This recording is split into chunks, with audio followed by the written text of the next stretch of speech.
that was, well, started with the end screen, because I still have that scene selected. Oh boy. Alright, let's see here. We can just get right into it. Yep. I don't know if you're still in the chat, but yeah, so long, Ari. Have a good night. Alright, let's see here. Me quickly. Oh, I have a bunch of Twitter stuff. Let me very quickly, while we're letting everything get settled, let me take a look at Twitter. Just a minute.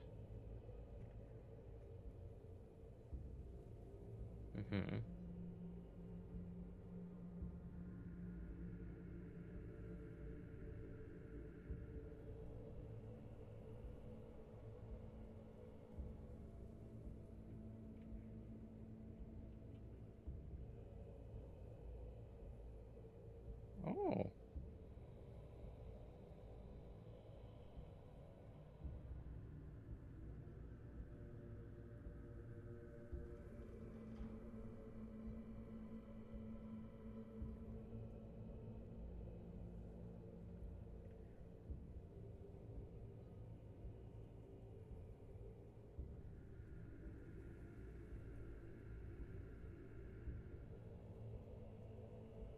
Almost done responding on Twitter real quick.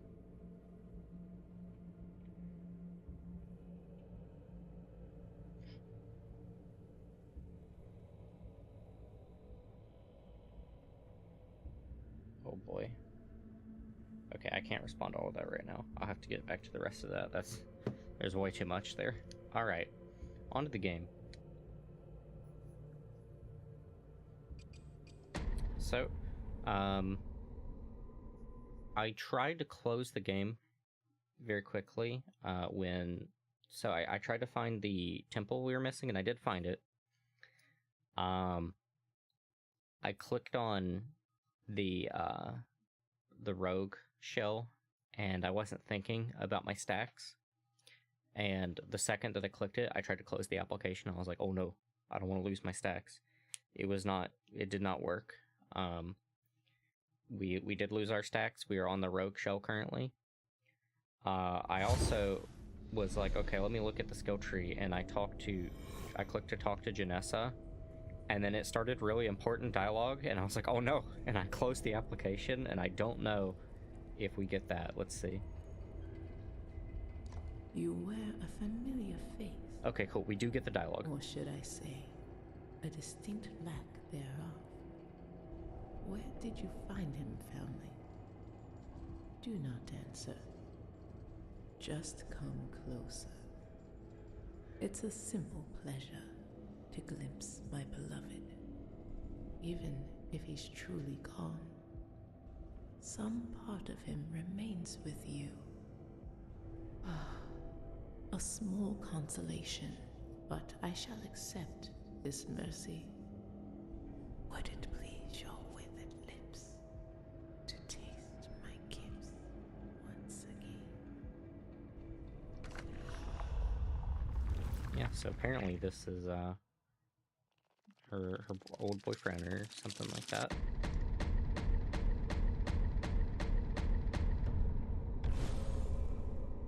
They foretold a truth more terrifying than any other. Those who glimpse it behold no monster other than an utter lack of meaning. The visage of a razor-thin line between existence and non-existence, and nothing in between.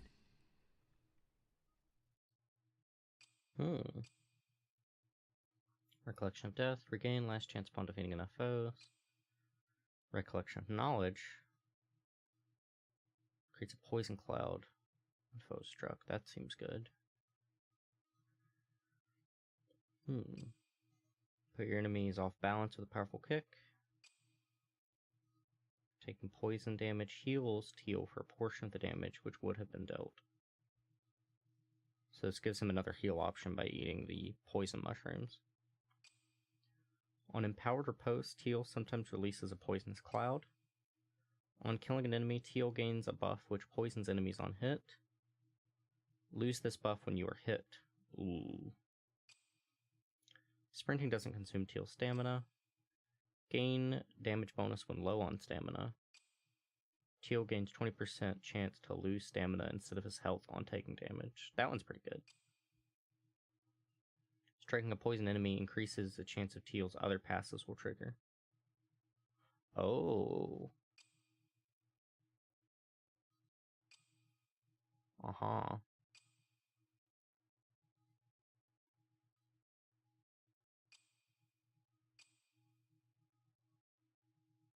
Okay. To be honest with you, Teal doesn't seem that good. They seem okay, but not that good. Let's go ahead and recover the names of the other ones while we're at it.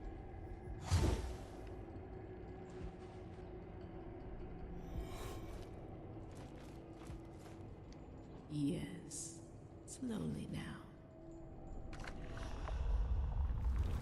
Oh, we need to eat some tar.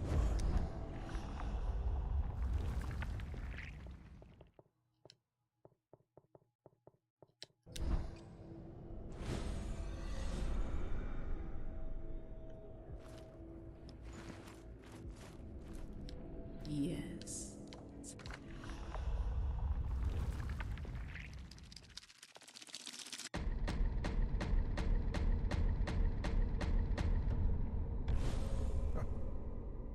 Existence is a curious thing. The greatest triumph in the universe, gifted and squandered. I shan't make the same mistakes as my brother. When the moment comes, I'll exercise restraint. Solomon, huh? When talking to an NPC, Solomon gains a segment of resolve. That's cool. That's a really cool flavor buff, but not particularly exciting outside of like normal progression. Solomon becomes familiar with items more quickly and gains glimpses on reading lore for the first time. Oh! Damn. Wish I had been using this. That would have been cool. Well, it's not that crazy, but that would have been pretty good because we're all about learning lore. The duration of time enemies remain hardened when you are separated from Solomon is increased. That's decent. When holding a sacred gland, Solomon gains 25 maximum health. When not holding a gland, Solomon gains 1 maximum resolve segment. This is such weird abilities. Solomon has a chance to heal on using a weapon ability to slay an enemy. Okay.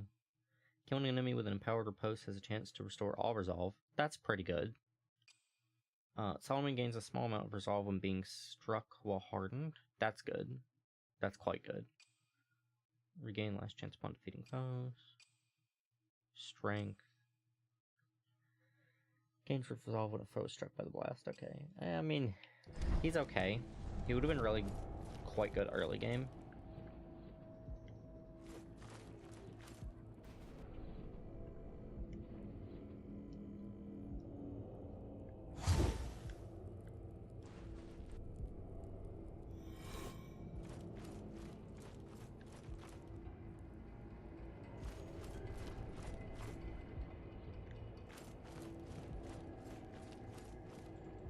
Don't overindulge.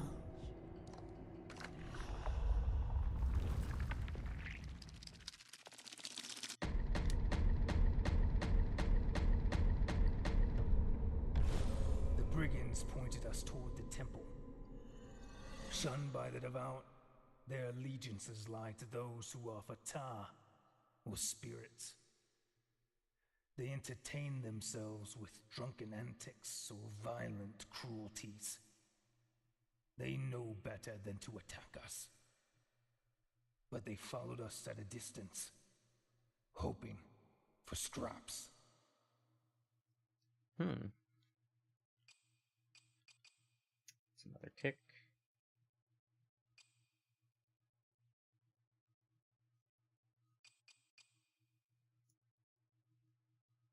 Lasts for twice as long upon being broken. Hardening lasts for twice as long. Pumping broken? I don't quite understand that.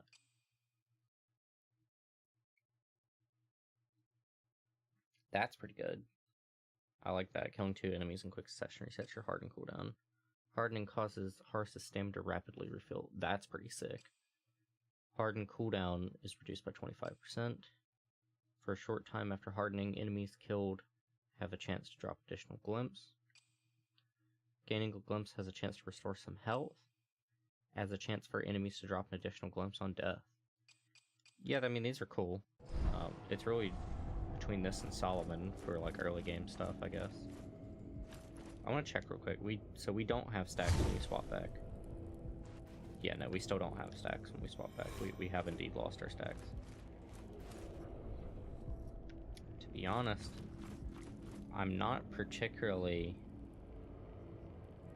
interested in leveling these boys. Yeah.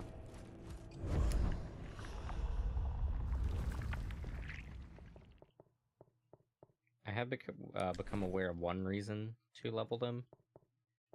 Because there is another shell, and I am aware of it.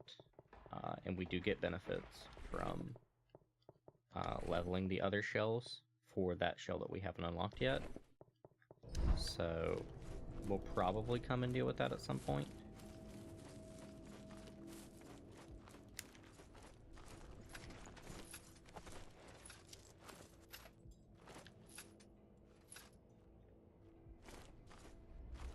I mean, maybe... Ow. I don't know, maybe I should get on Teal. I don't know.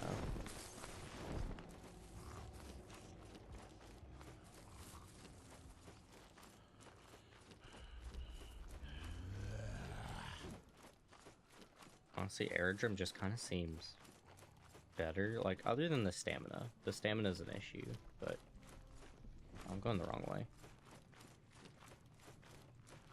So I want to stop over by the frog and see if we can get another shade.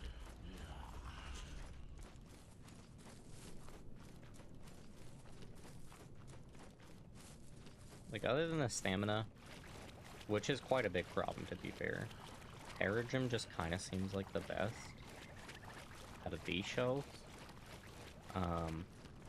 The other shell we haven't gotten is probably better once you put in the work for it.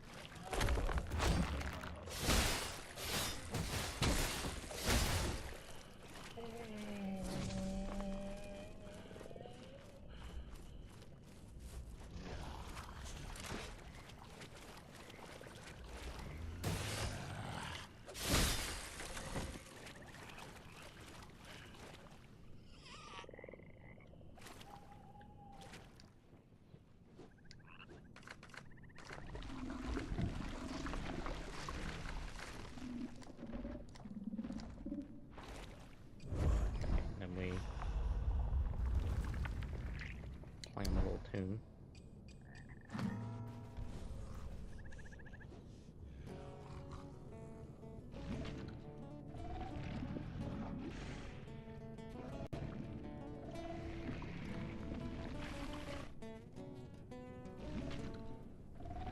Ew.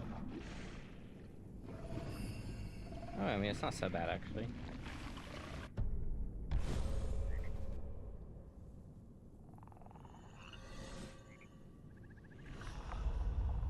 Could be worse.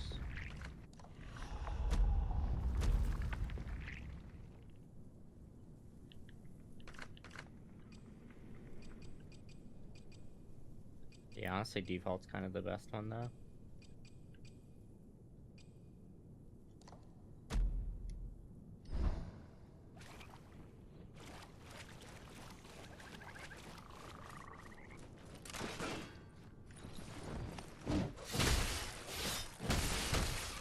Tell you what, here's what we're gonna do. I already know how to unlock the other shell. We're going to go ahead and make way to get that shell. And then we will, once we get that, we will either level that shell or teal. and we'll go from there. And we're going to be handling that temple we haven't done yet.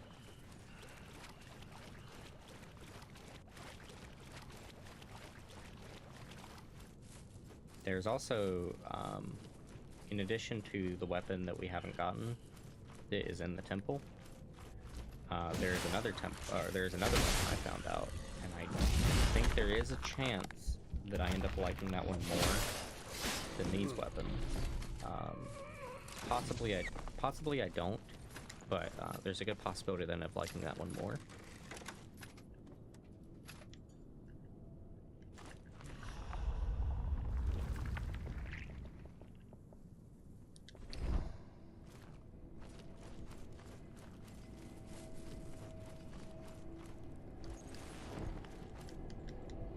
Perhaps it's time. I mostly came over here for the health, because I didn't want to waste our low health items.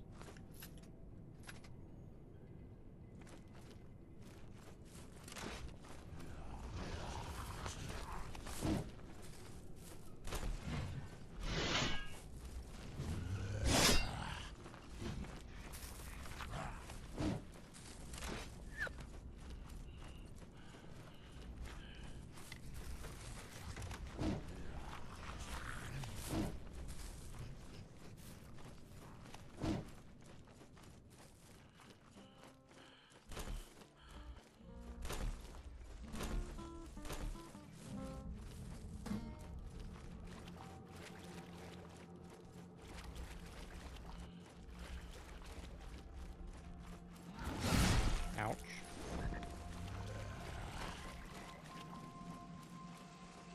Yep, down here, this is where the temple is.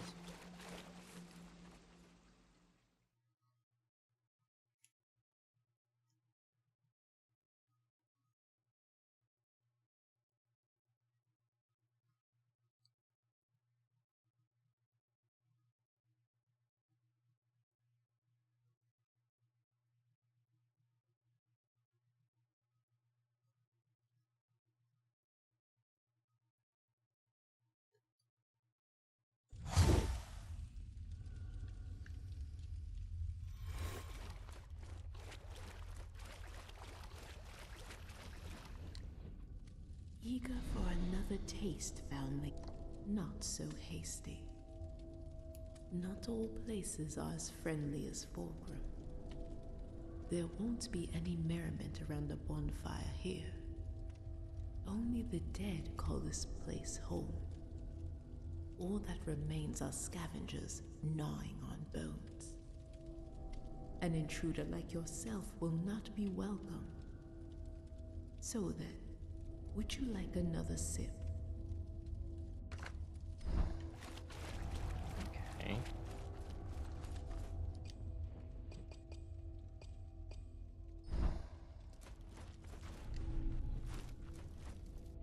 Alright. So this will be our fourth weapon.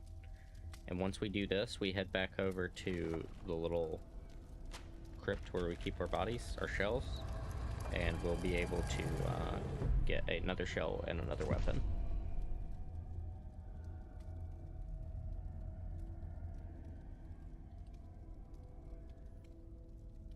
I found this out while I was trying to find information of where the next temple was, so that's how that happened. That's basically all I know. Oh, I do also know that there is a like roguelike mode you can kind of enter into. So, I know that's a thing, but other than that, not really anything.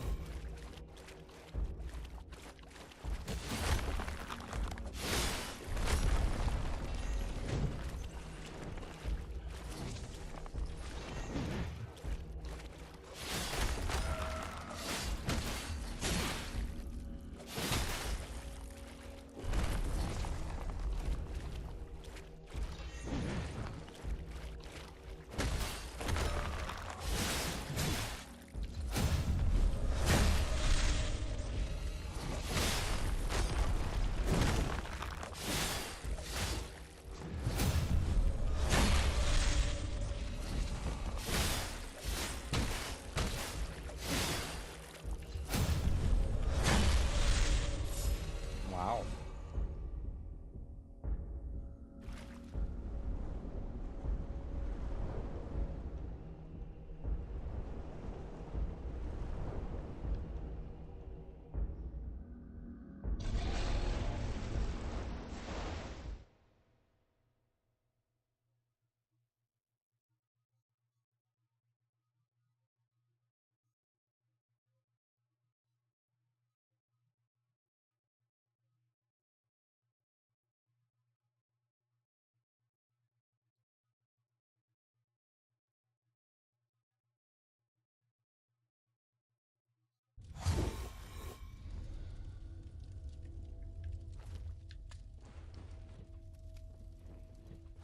Let's look at the moveset for this. A two-handed sword, achingly cold to grasp. I do actually like this. This would have been cool to get early on.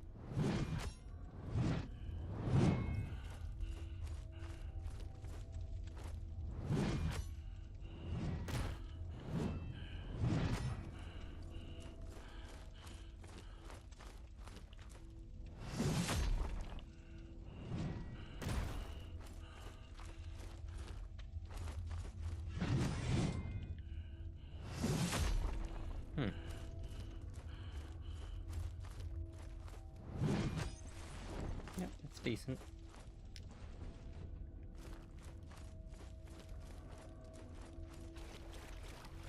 She's have anything to say about that? Perhaps it's time to make some. No, not really. Alright, let's go get our other shell and weapon.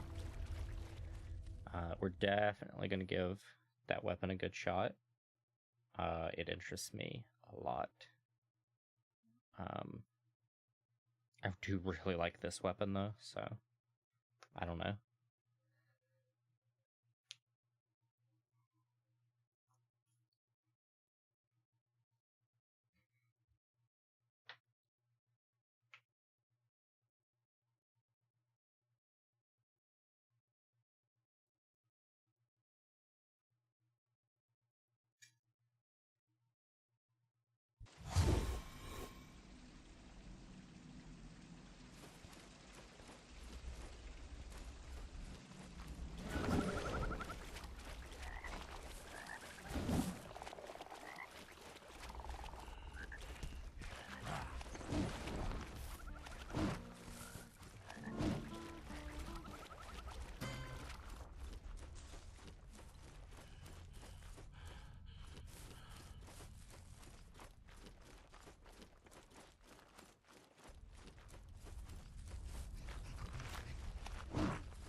Is this not the way?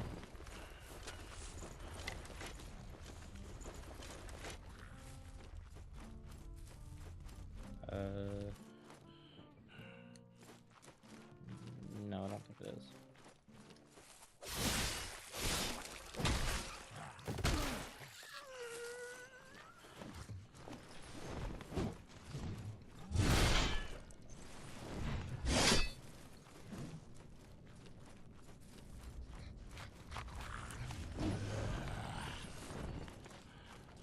This is the way, okay.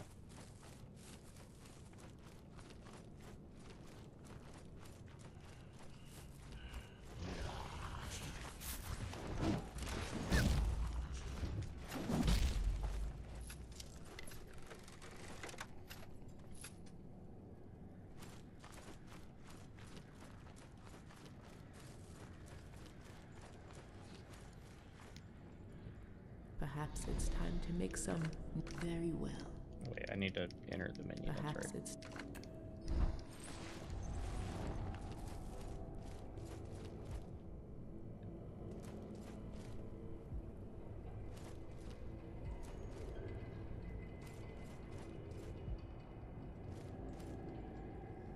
Wait, I thought that was supposed to be a shell, like in this corner.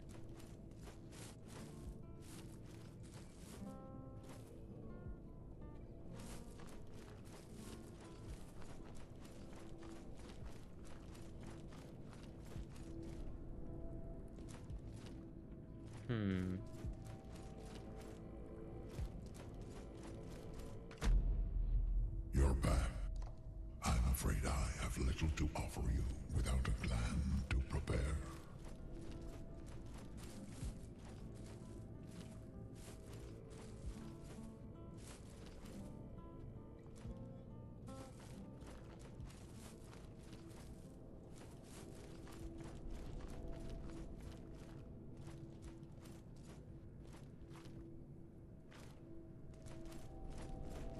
Interesting. I thought for sure that I understood how to get the last shell we need.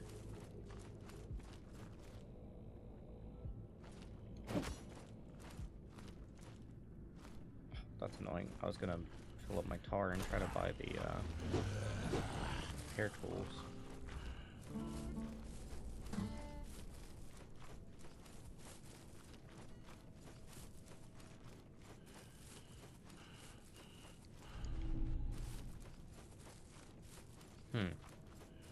Well, let's go ahead and swap over to Teal and start leveling him a little.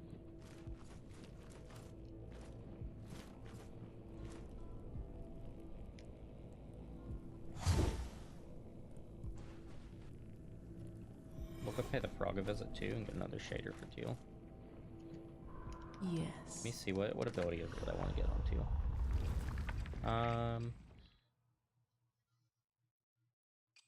Probably this. I need 6 glimpses for it.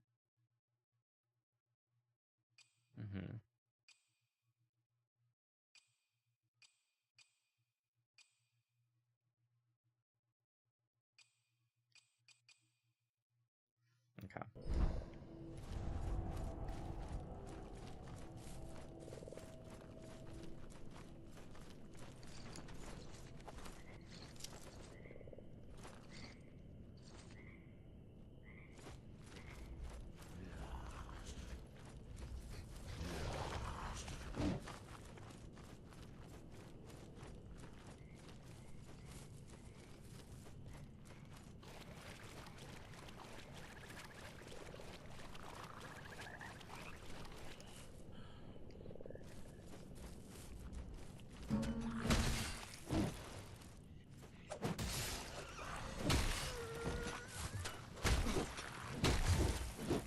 Damn, we already got knocked out of our shell.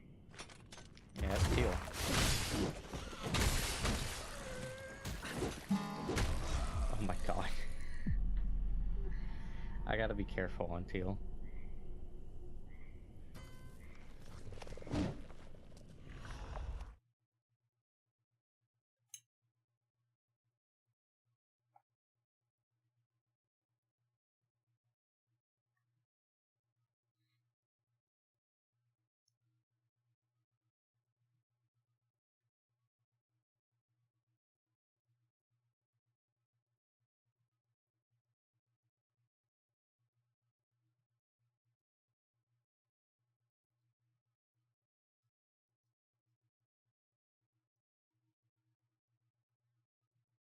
I've kept your flesh safe, foundling.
Alright.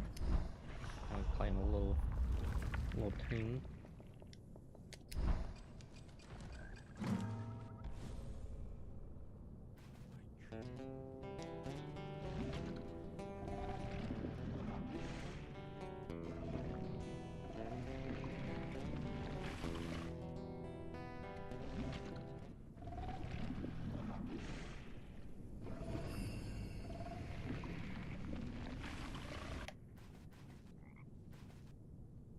Wait. Isn't this the default?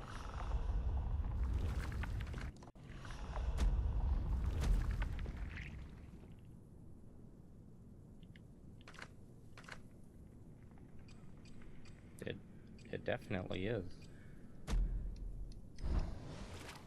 What do we give him? Some rats?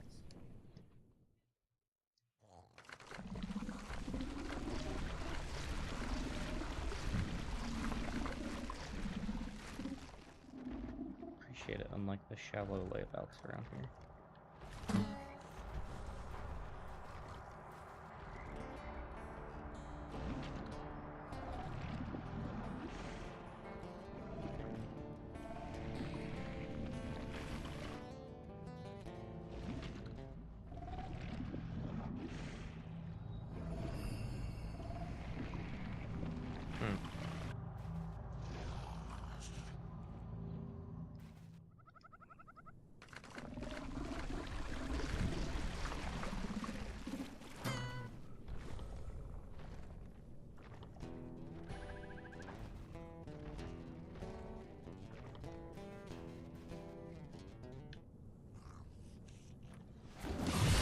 What the hell, dude? No.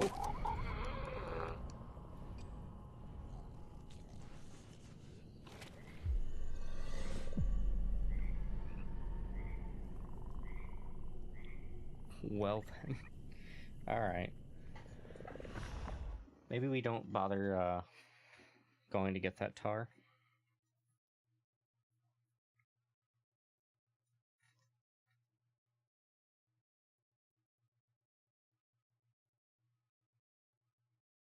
Should we bother? Nah, I don't think so.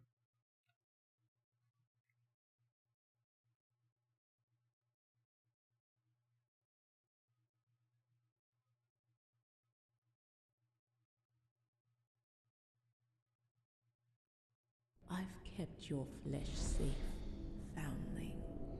Maybe now that we've died, maybe he'll be up here. No, I don't see him.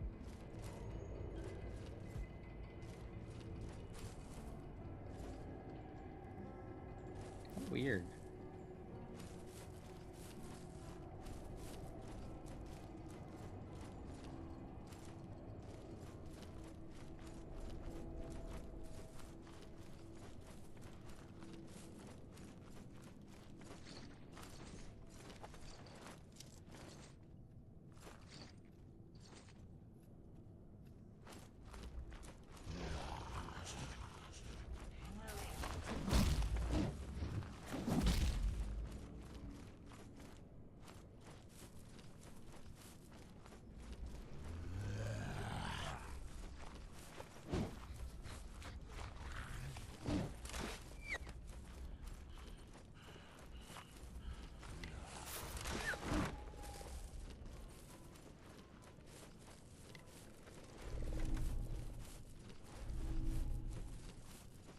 Hey, show. I'm doing pretty good. We're playing more Mortal Shell today.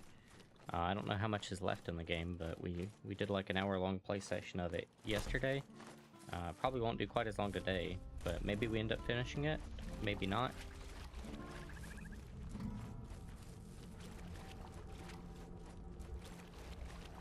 We also just had a stream where I finished Salt and Sanctuary.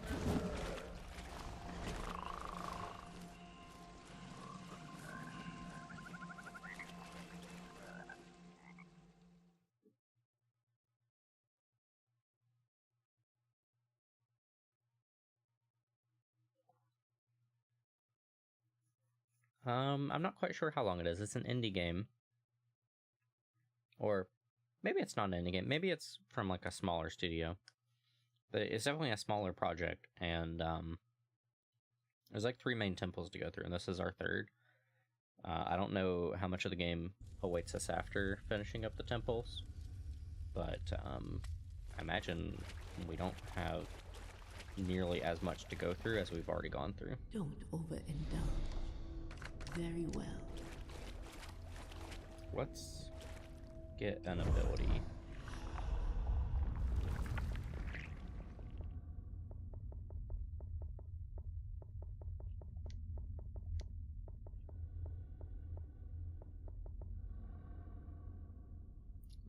Okay.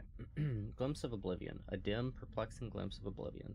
This glimpse breaks apart as easily as it reforms. The bearer is filled with a sense of emptiness, their surroundings transformed into a muted, joyless place. The mind slows, limbs grow heavy, as stillness seeps into every tissue. Cool.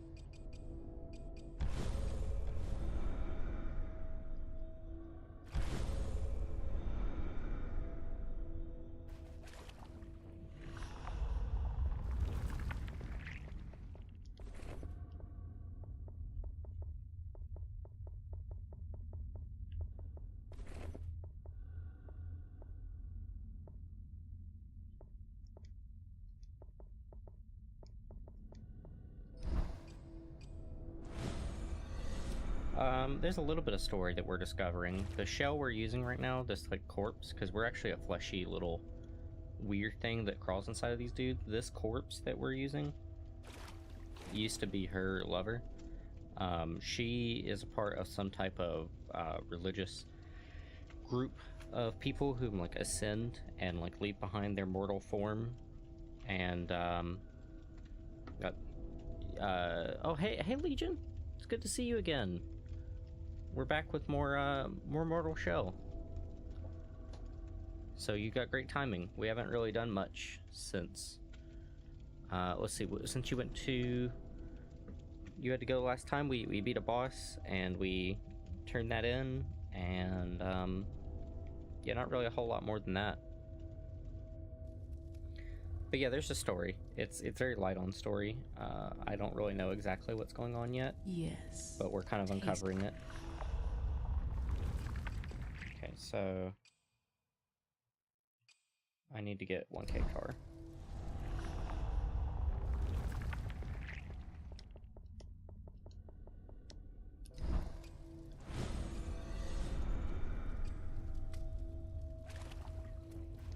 Sip this and you'll...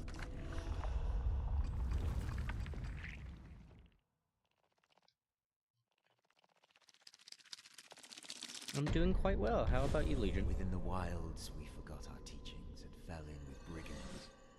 They mixed droplets of tar with muddy spirits and made no promises of salvation. We drank heartily, stumbling from one camp to the next. We rotted like joyous animals in the filth. Power post industrial poisonous cloud. I think we'll pick this up. The oblate dipped a hand into the embers, and the flames leapt at his touch. Drawing back his blackened fingers, he drew a sigil of ash beneath my eyes. The soot burned against my cheeks, growing hotter with each word of purification.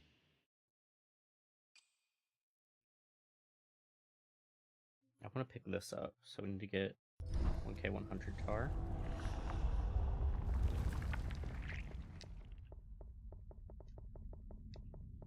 I think we can hit that.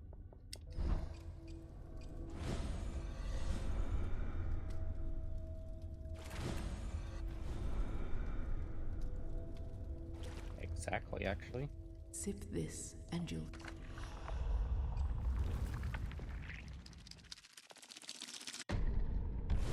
As smoke choked my vision, and tears welled in my eyes. The world itself burned white hot, but beneath it all,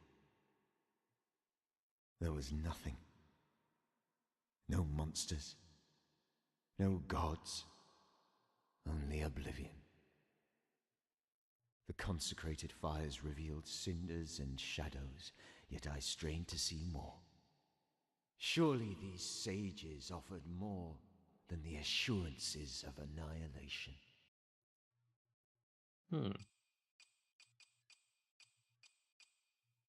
So this costs 2. Maybe just go ahead and top up a little.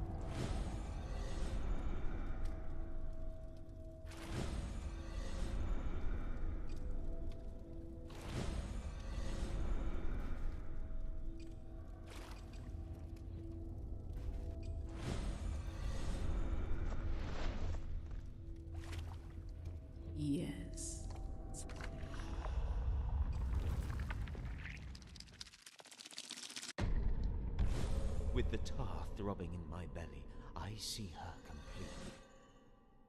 Each movement creates a swarm of copies. They ripple out from her, following their own whims. Some collide and join together, while others split apart, forming new copies. A reflection of reflections spreading out from her. The nexus, yet also indistinguishable. Yeah, it is a pretty cool game. It's very much a Souls-like. So for me, liking Dark Souls and whatnot as much as I do, I'm pretty much right at home. Also, I think what he's talking about with the Nexus and like the tar belly is his dodge, because he's talking about how like the spirits like split apart and like that. I think that's probably why he can dodge like this.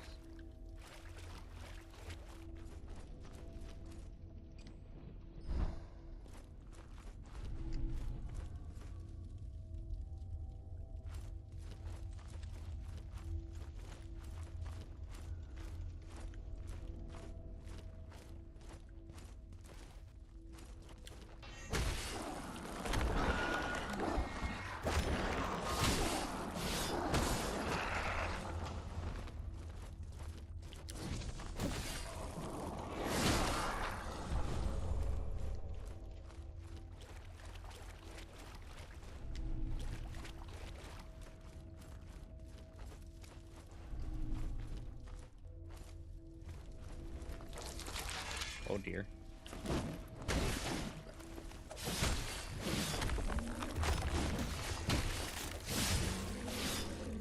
He's not so bad.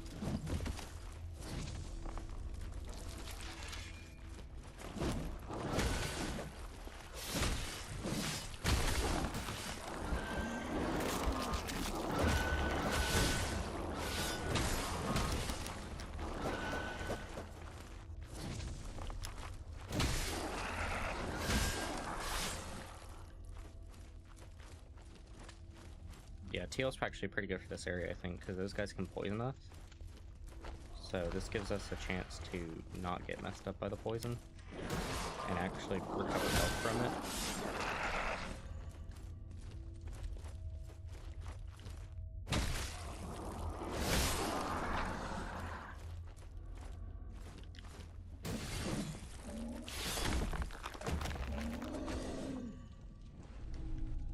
Well, he's dead. I'm currently playing on console. I do have a PC that is capable of playing games, and I will be upgrading it soon to play more games on it. But yeah, I'm playing on console currently.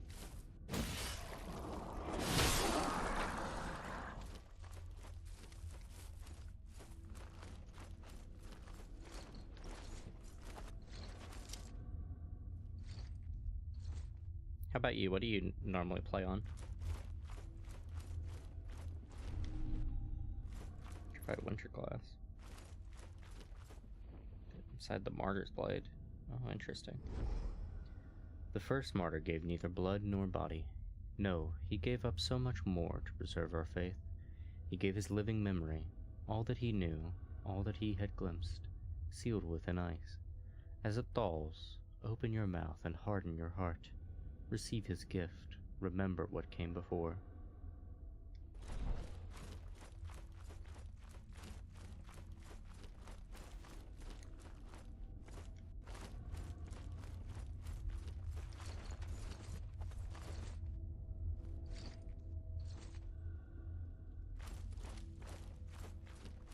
Why, thank you. Here, let me show off for you a little bit. Let's see here.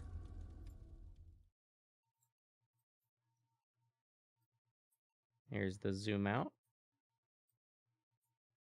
As you can see, I got these boots. I got this little half skirt and a heart symbol on the back. My cool little belt.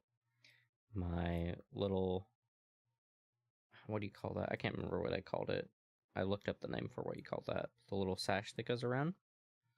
And then you have my little belt pieces that hang over. Got the belt on my arm.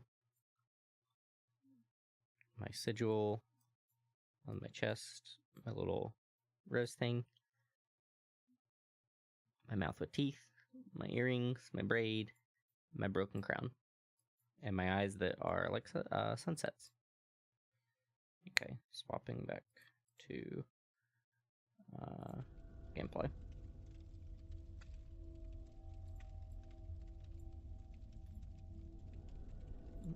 A little bit further there. Very good. But thank you. Yeah, I'm quite fond of it as well.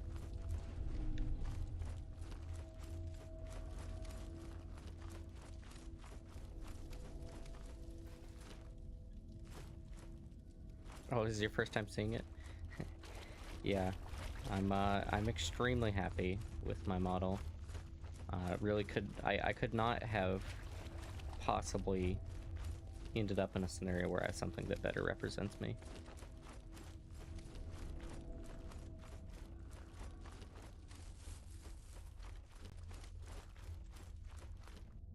That's a hand.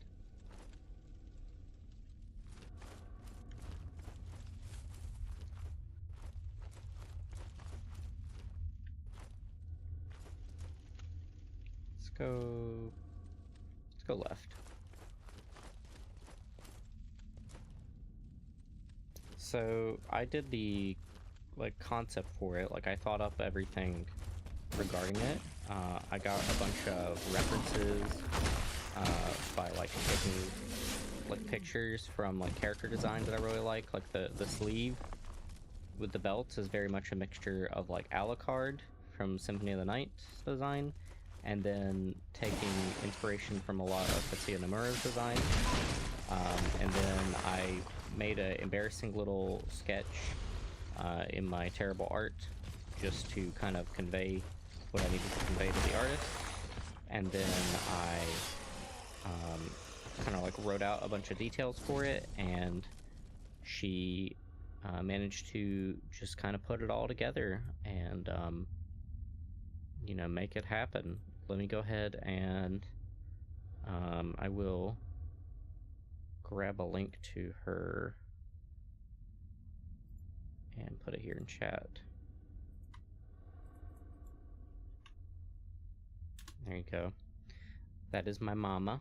She is incredible. She took all that little stuff that I gave her and she just, gave it life and, really brought it home, brought these formless thoughts into a being, and man, she's incredible.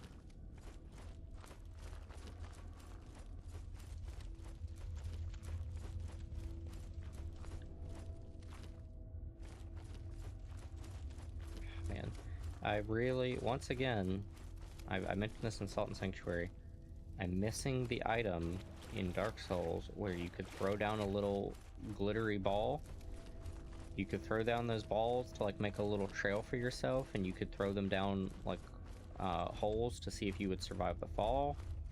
That item is so useful. People underutilize them, and every Souls game should have them. Because right now I'm getting lost. If I could just throw down those little objects to make a little breadcrumb trail for myself, I wouldn't be getting lost right now. Every game in the Soul genre needs to have an item for you to make a breadcrumb trail for yourself. That needs to be a thing.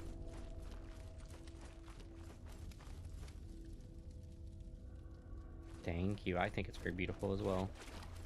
It perfectly encapsulates everything that I hold dear.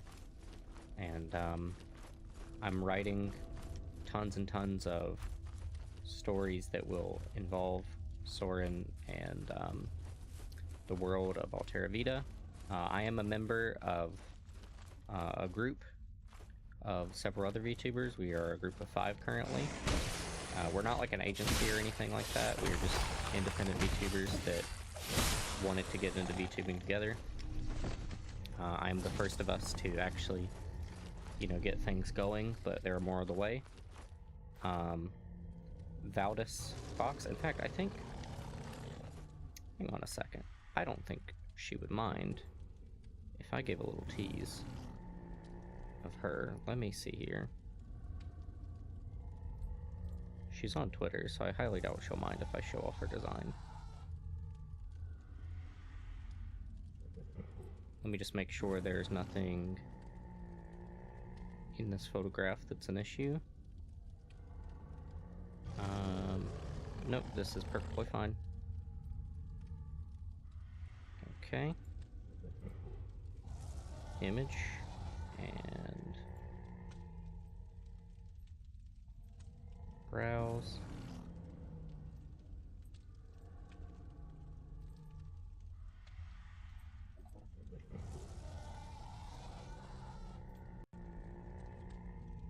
Alright, there's a teaser. This is Valdis Fox, and she is the white rabbit of our group. And you will get to learn more about her in the future. Her storyline is deeply tied to my own. We grew up together, and yeah, it's very interesting stuff to do with her. Extremely interesting. It's very unique. Very, very unique. I very much plan to do some really unorthodox, interesting things with the storyline that we're doing. I'm going to find ways to implement different streams to have different hints for the developing storyline. I very much intend to try to get, like, you know, a comic or like manga type thing going at some point. I doubt I could afford to pay someone to do that, so I'll have to learn how to do that as best as I can. But you know, I'm trying to find ways to tell that story in a satisfying way. I have a huge amount of stuff already written down, just, you know, words on paper already, but I want to be able to tell it in more interesting ways. What anime do I like? My favorite anime is Case Study of Vanitas, also known as Vanitas no Cart. My second favorite would be Guilty Crown, which is a very unpopular choice. And my third favorite, once again, kind of unpopular, believe it or not, is actually Naruto. I think Naruto is an excellent show. I think that it has excellent writing. I think that the characters in it are wonderful. And I think people are very wrong about Naruto. I think it is excellent. But yeah. I like a lot of stuff, though. I'm someone who is into very many things.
Thank you, Legion. I really appreciate that. And yes, show there will be Easter eggs. That is, we're gonna have a whole ARG type of evolving narrative and storyline. We're gonna find ways to have it where viewers can be involved in the narrative in a way. I have really crazy, interesting stuff set up. Unfortunately, since I'm not doing affiliate, I won't be able to like implement. One of my ideas was like you could do channel point redeems to get stuff. We're gonna have to find another way to do that, but we're gonna be doing some really interesting ways to evolve the narrative. So far, from what I can tell, out of the group, I'm the only one that's really interested in writing really expansive stuff. So you're not going to be seeing quite as much storyline development from the other characters quite as much. How close am I to affiliate? I will probably hit affiliate in a couple days. If I wanted affiliate, then I would just need to basically like watch the stream on my phone and laptop, and then I would pretty much hit it, because I just need like another average viewer added to it, and then I need like 2 or 3 more followers, and I would hit it, but I'm not going to be accepting it. I feel bad for anyone that's watching the bots, because I said this in both the last Mortal Shell stream and the Salt and Sanctuary, but yeah. Not doing affiliate. I want to continue multi-streaming. Yeah. It has a lot of benefits to not accepting it, so...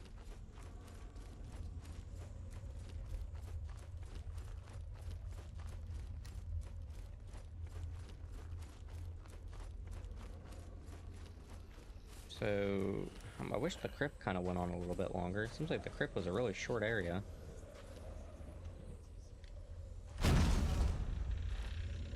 Ooh, a solemn offering. You killed the Grisha. Mm-hmm. Many died dragging that beast down here. He served as a slave, a guardian, that they would worship unfettered, enshrined in ice. Can you blame them? The perversity of living has always been its ever-changing nature. So, then, would you like another sip?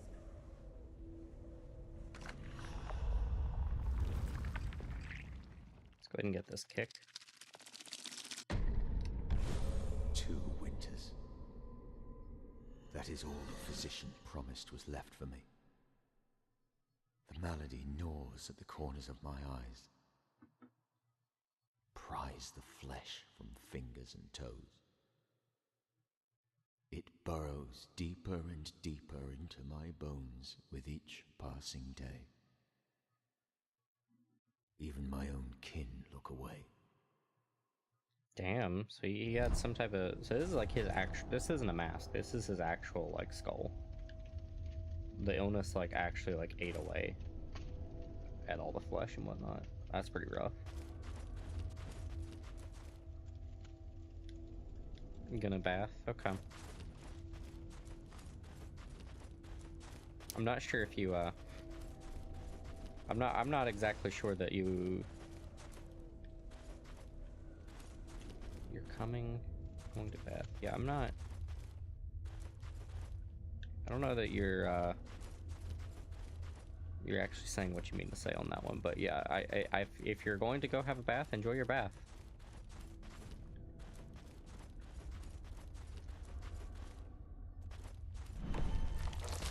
Cool. Try to kite them up a little.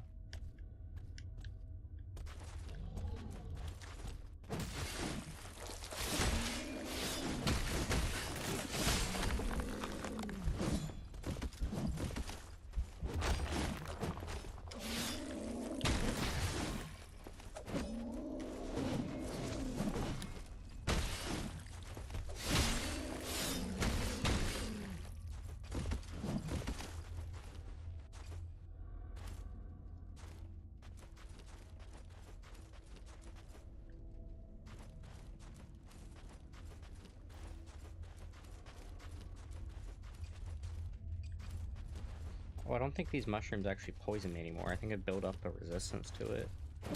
Damn. Like, I wanted to be poisoned because I heal from poison in this shell.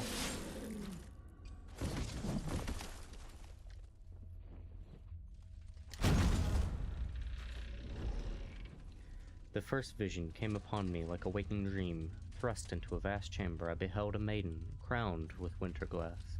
Her hand fell upon my throat, and I shivered. Trembling, I returned to the present, but her grasp remained, an icy collar around my neck, linking us forevermore. Oh, that's sick. That is... I like that. That's cool. That's really cool.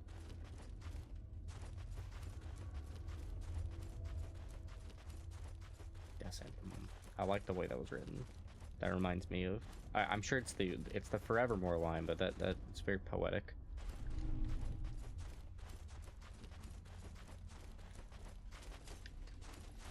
Big boy.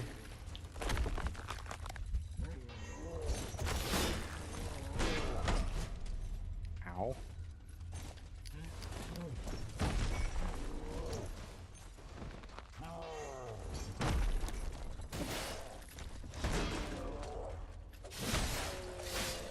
Gotcha.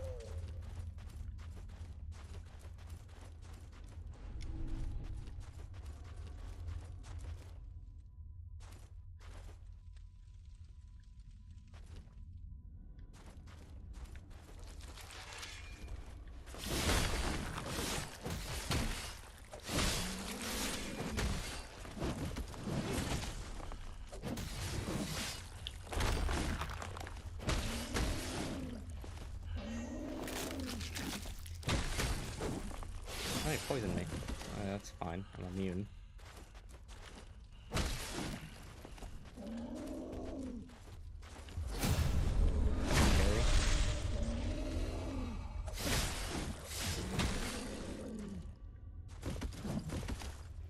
Do I like literature books? Yes.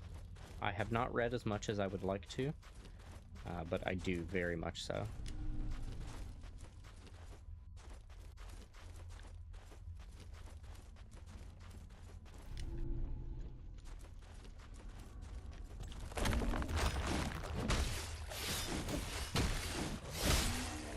If you'd like to make some suggestions, that would be wonderful. I most likely have not read any that you, It's my favorite genre.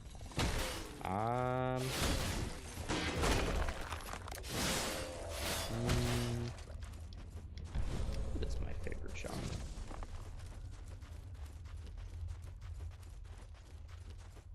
I don't know that I necessarily have a favorite genre. I like things that are dark.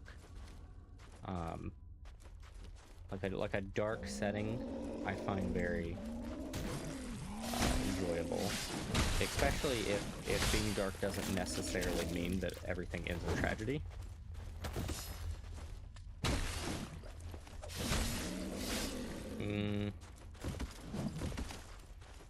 Favorite book I'd recommend?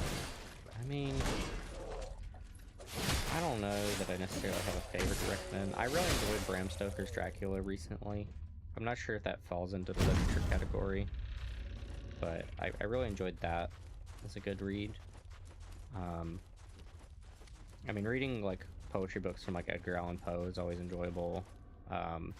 H.P. Lovecraft is a fun read here and there.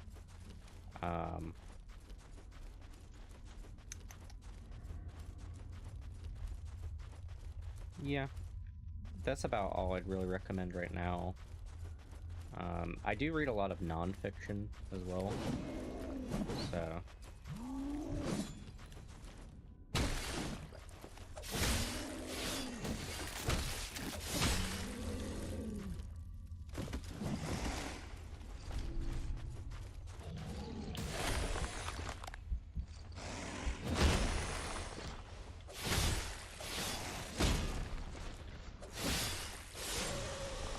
Go.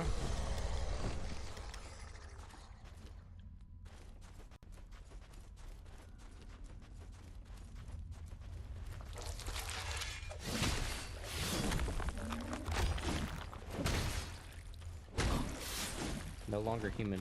Oh yes, actually, I've delved into No Longer Human quite a bit because I like philosophy, and it's kind of a philosophy book in a lot of ways. I have not finished it, but I ended up diving into it because of my interest in philosophy, and then I ended up playing, what was it called? I can't remember what it's called. There's like a mobile game that's all about like psychological analysis and philosophy, and they talk about Dazai a lot in that, and so I ended up coming across that. There's also a character in what is it called, Bungo Stray Dogs, that's named after him, so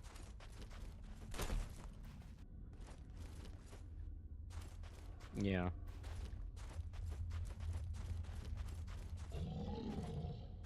It's not an easy read, that's for sure, but it is a very interesting read.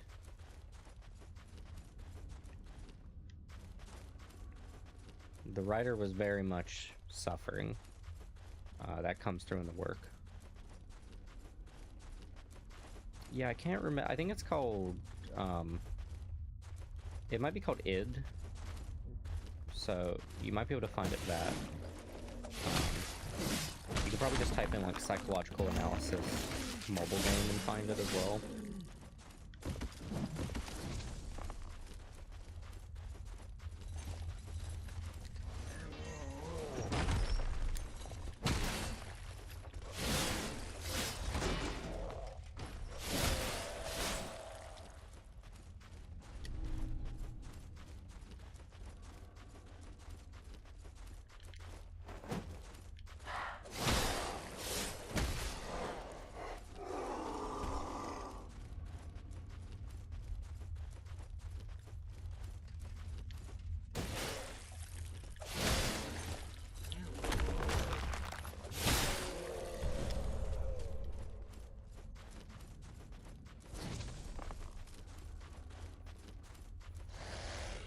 Yeah, go for it.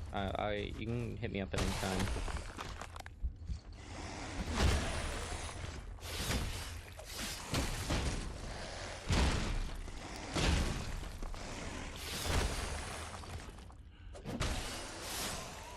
There we go.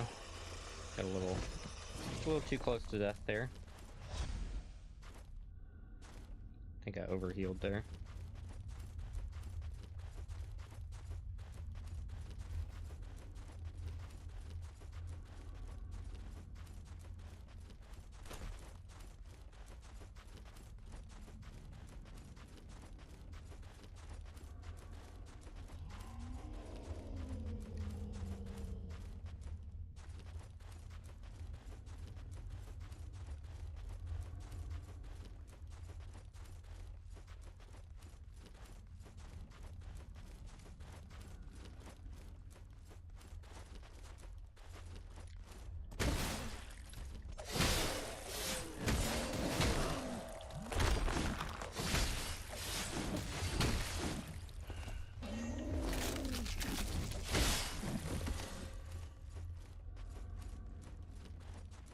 Cleaning up house pretty well.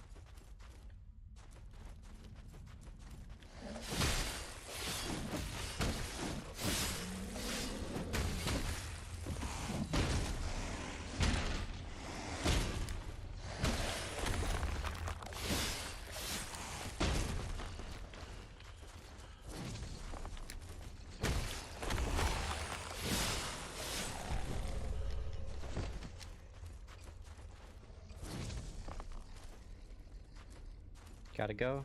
Okay. Well, thank you so much for coming by, show. I hope to see you again in the future. You have a good time. We will definitely talk in the future.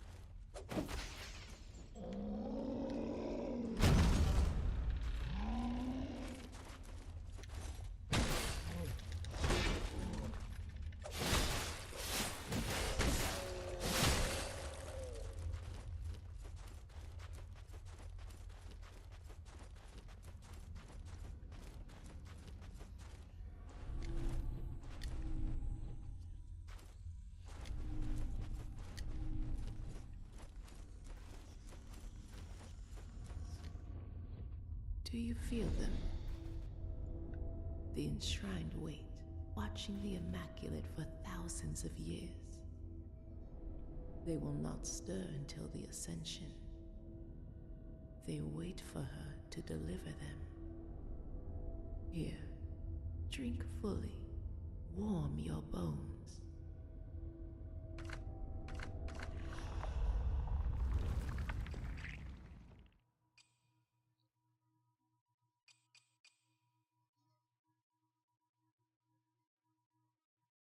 I think I want this. Creation of Inheritance. Or no, I probably want to get this first. Yeah. So we need to get 8 glimpses. I might be able to hit that now.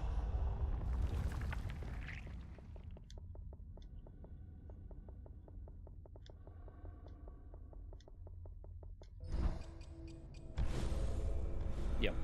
Okay. Sip this.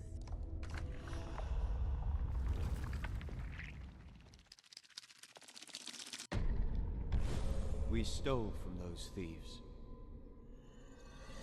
There was never enough tar to go around. It was wasted on them anyways. We knew what it was. its full potential. Why dilute it? But we were punished all the same.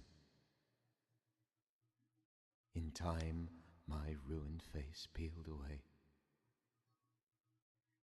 Her form faded into something like fog. Something trapped between realms.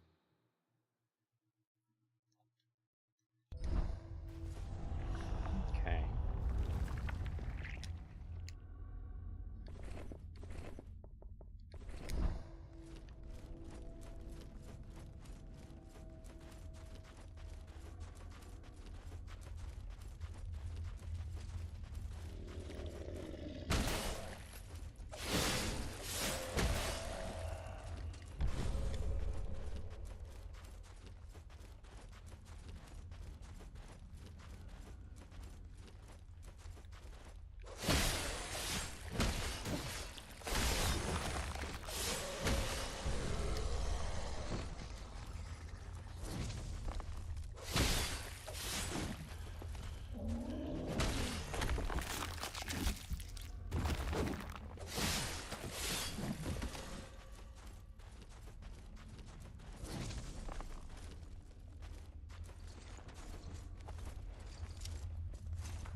Possibly an ambush?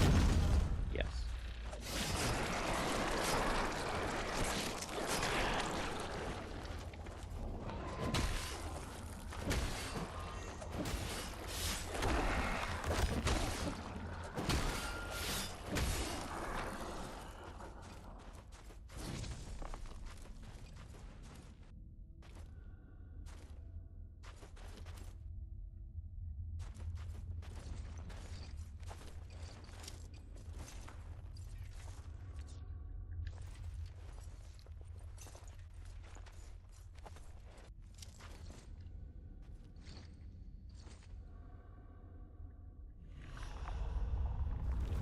Let me read the description here.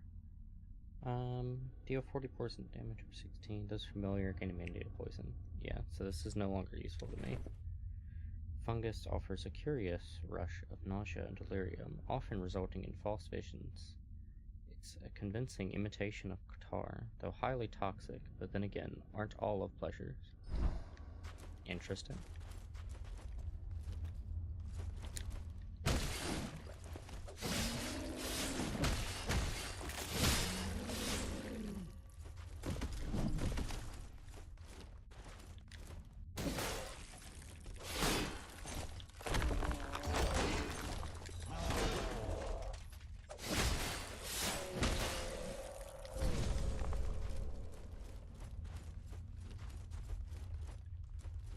I've been in here.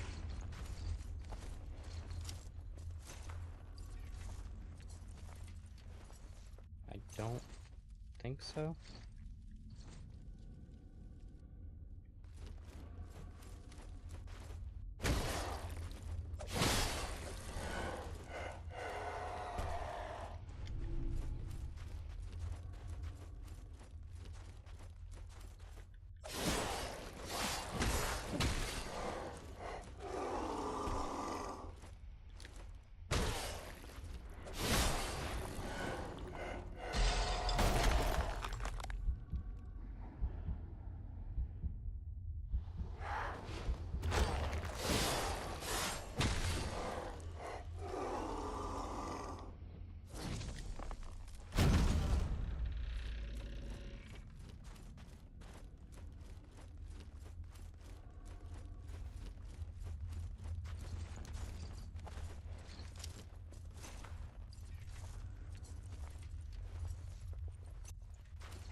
Wait, is there more over here?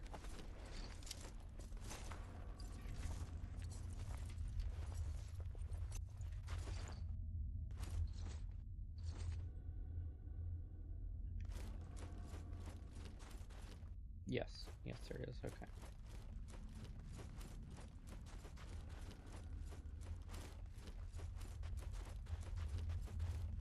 Wait a minute. Which one of these did we come through then?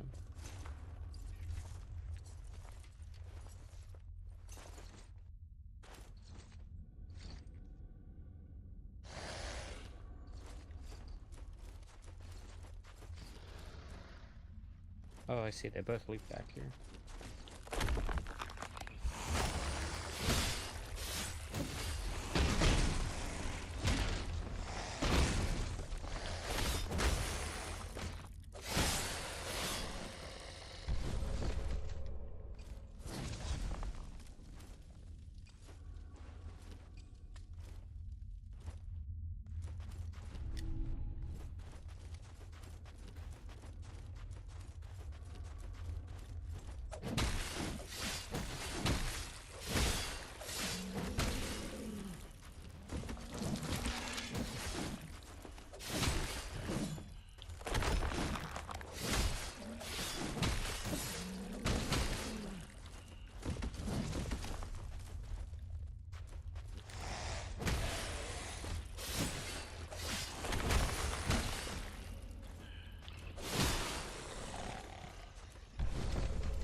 I'm not really sure what I've explored in here and what I haven't.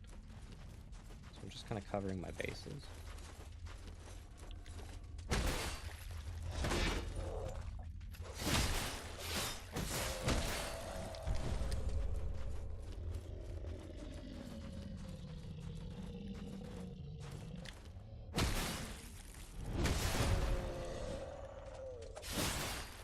That's cool. I got like a second overhead strike on that.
Yeah, I thought we'd have a lot harder time on Teal, but we're kind of slapping.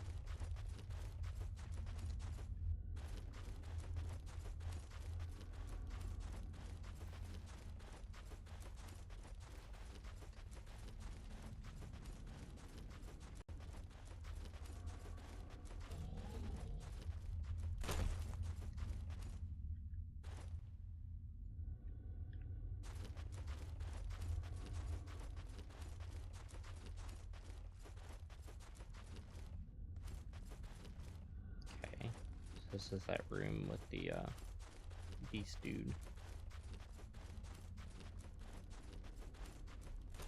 Whoa, almost took a A little bit of a fall. Probably would have killed me.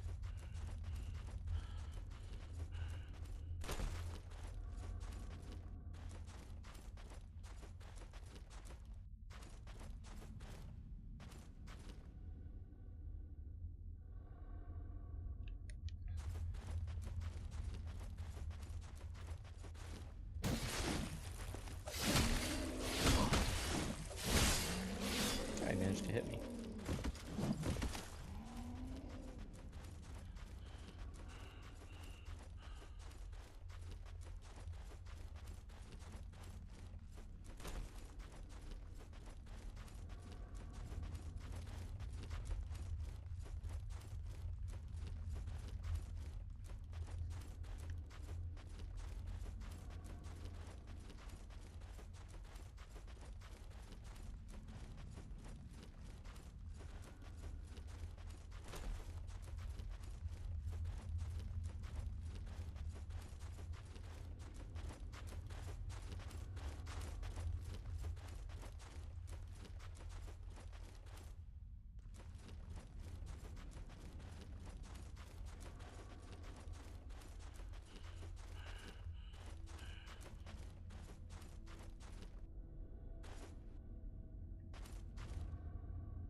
That's interesting.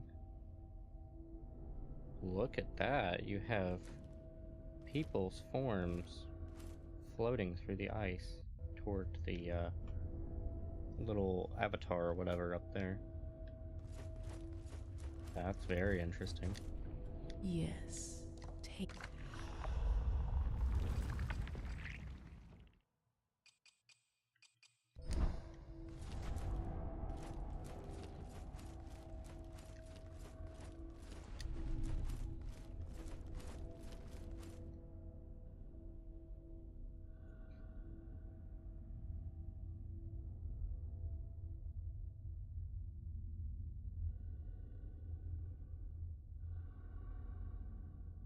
Oh, you look cool. Looks like the Four Kings from Dark Souls 1. Let's actually, let's do that.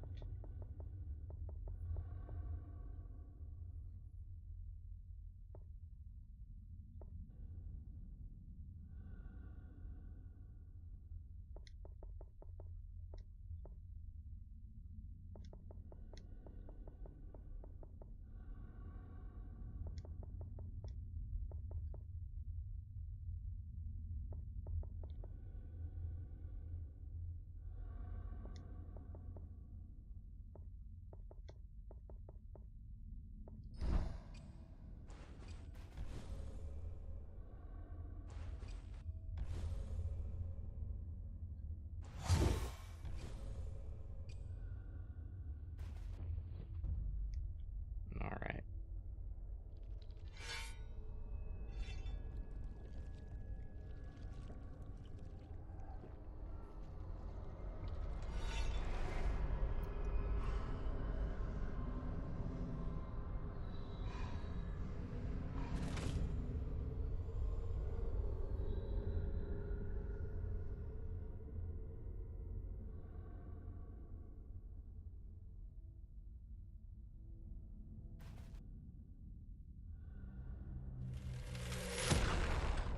Ooh.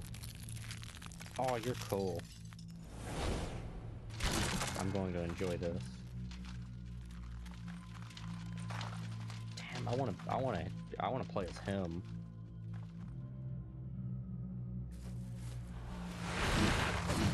Whoa.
carry it.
Whew.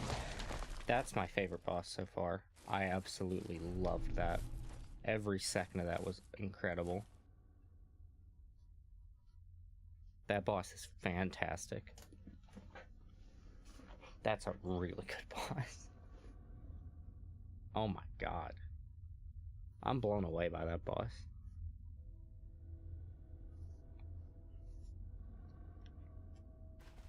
Wow.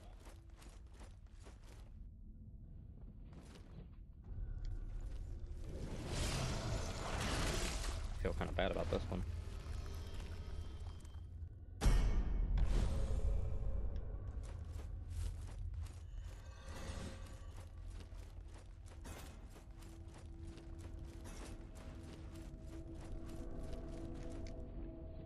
A sacred gland. Truly, you're blessed, foundling. That gland contains the true nectar, the most precious sacrament. Each drop holds both transcendence and transfigurement. Rare is the soul brave enough to extract such an offering. I'm afraid I'm no longer fit for such work.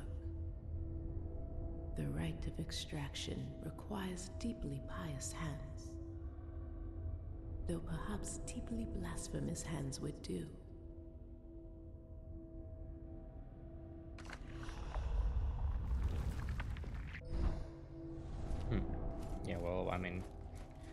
Maybe we were supposed to come here first, because we've already been extracting glands for a while now.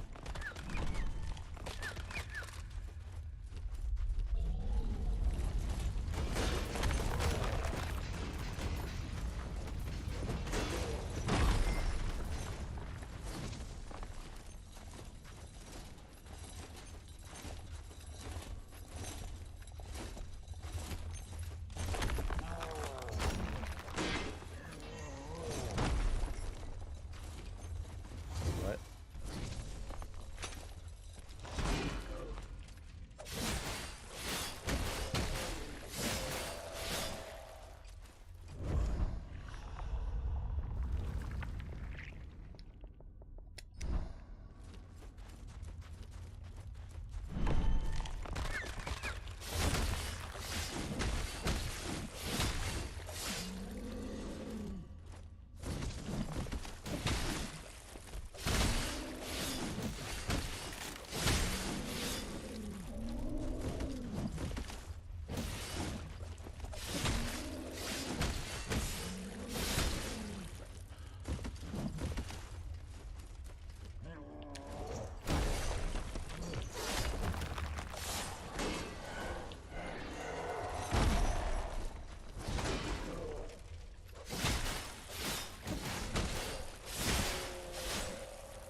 He caught me off guard. Oh, he died too, though. We didn't take any damage from being knocked down either, so not that big a deal.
Sneaky, sneaky.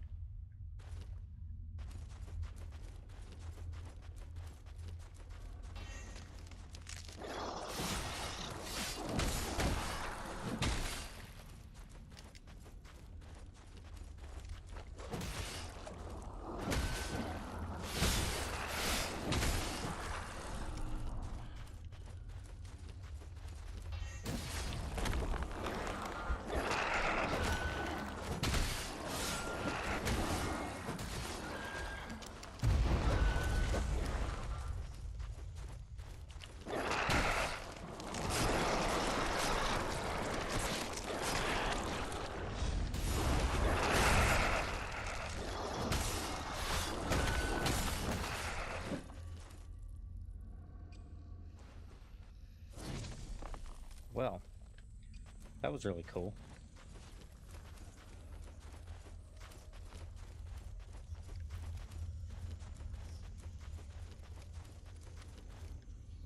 My little sister, Yes. Janessa. Slowly now. We're at 11. We're getting pretty close.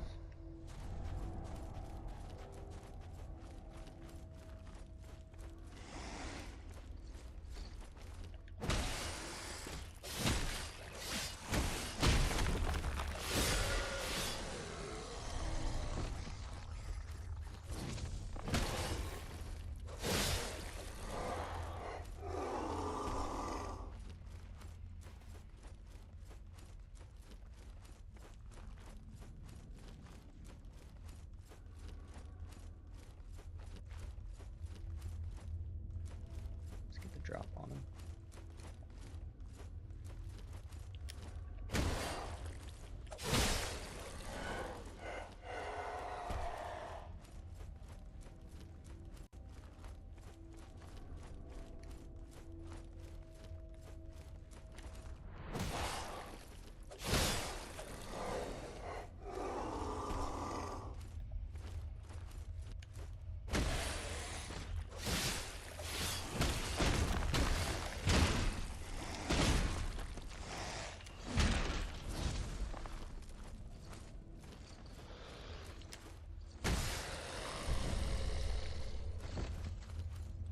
I got greedy.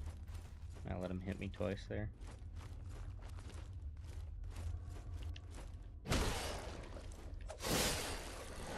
Never get greedy.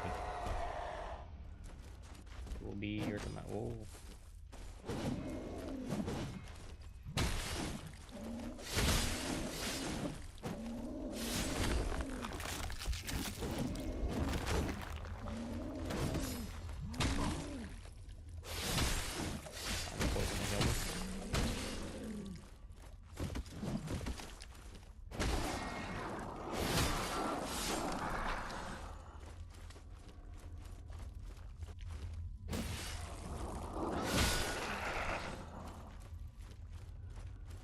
I have to wonder why there's so many enemies like scattered about here that like don't aggro onto me because I'm not like close enough to them or whatever. Maybe that's because I'm heal. Or maybe I have like a lower aggro radius or something.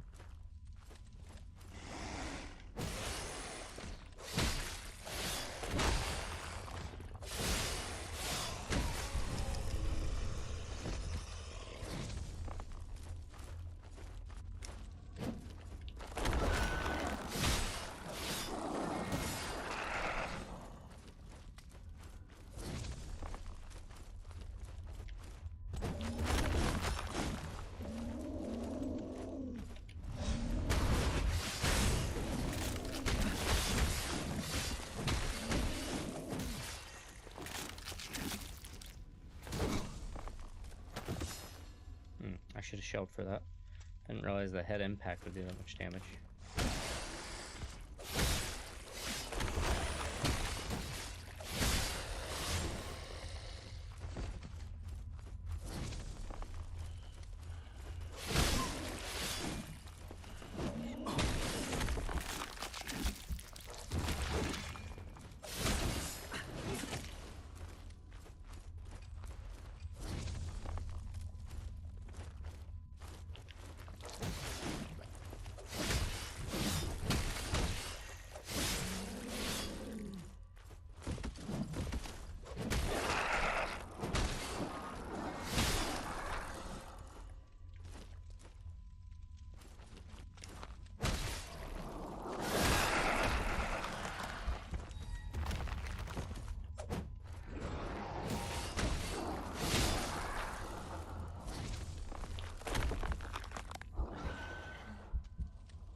Nice.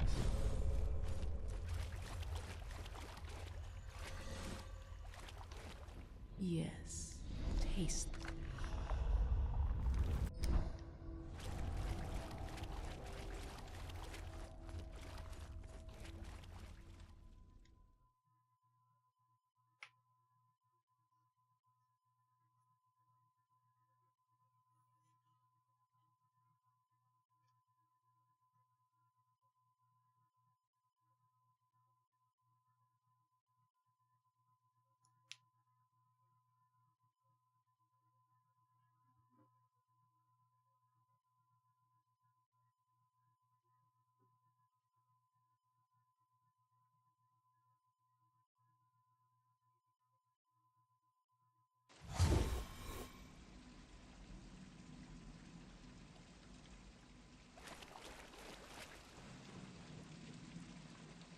Recovering wrapped around Shatterkill. So that's for the Martyr's Blade.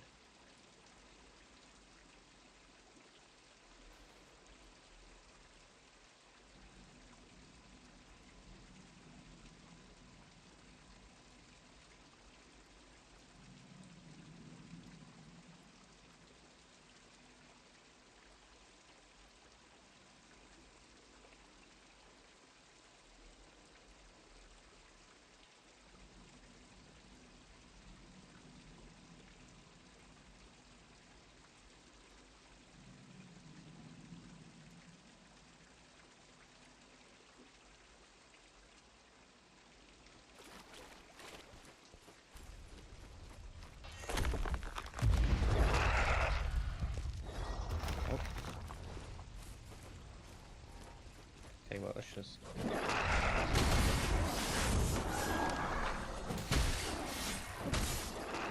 Go.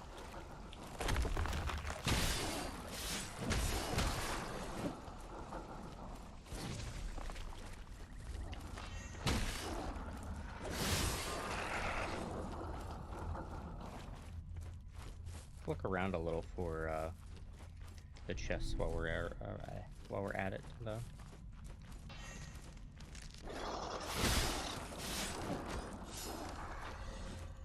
This chest has some really good stuff in it. That's what I was looking for. I like fighting these vampire dudes in the graveyard.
Yeah, rather than spending a glimpse on bringing the fog back, we should probably just scan the whole area really while we have this item on us.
I thought there was another one nearby because my seal glowed like it does when they jump down, but yeah, like that.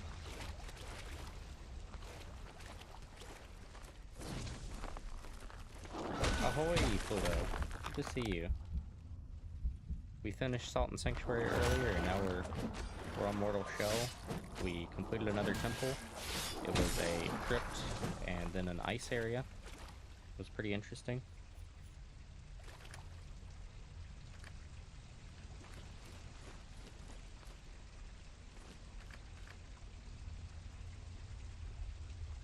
Thank you. We're currently working on the rogue shell named Heal. He has a lot of stamina, is very fast. He has a shadow dodge, but he has like no health. So yeah, we used him to go through that whole temple, and we'll probably be swapping to a different shell once we get back to home base. Yeah, the shadow dodge is really cool.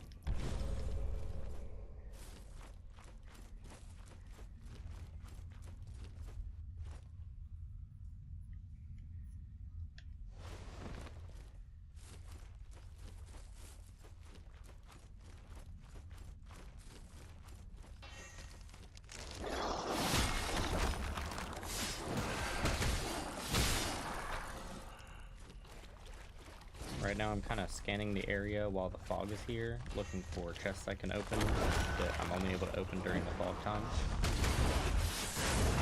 That's my weapon ability. I don't use it very often, but I use it for AoE.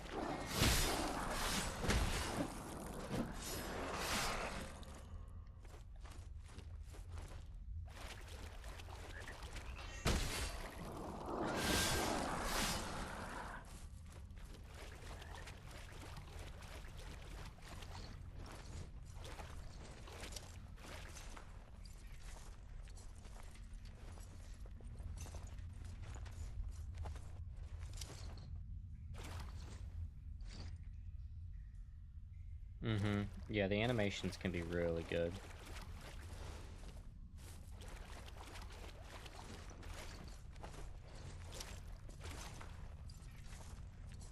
Yeah, I wish you had seen the boss that we just did. It's my favorite boss by far, the one we just did. It was like this really cool armored dude with a great sword. He looked like Sauron from Lord of the Rings. And we did it on this like ice arena. And he would like fade into the snowy like fog and then like rush out on the ice at me, and it was like he was ice skating with his attacks. He was so cool. I really was blown away by that boss.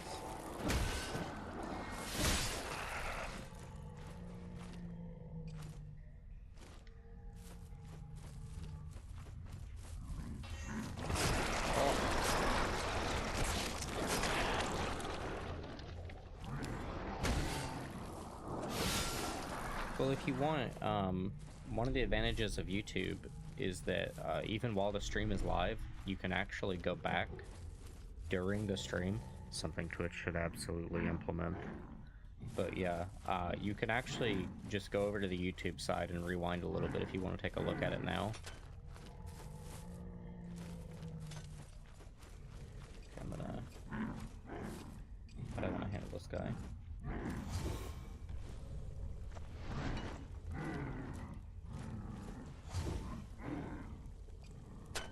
Twitch should definitely take some notes from YouTube.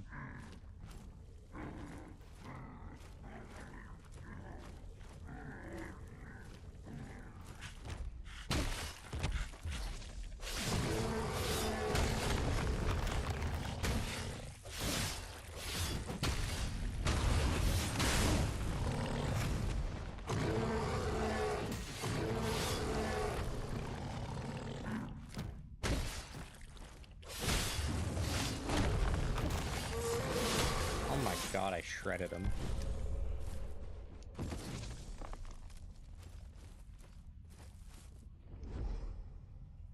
She rests within a tomb, the most vulnerable of the unborn. His protection is all he has left to offer. A loyal husk, he prays for her birth, refusing to rest, no matter how tiresome his watch. That describes the boss that we just did, the ice one. That's absolutely what that's describing.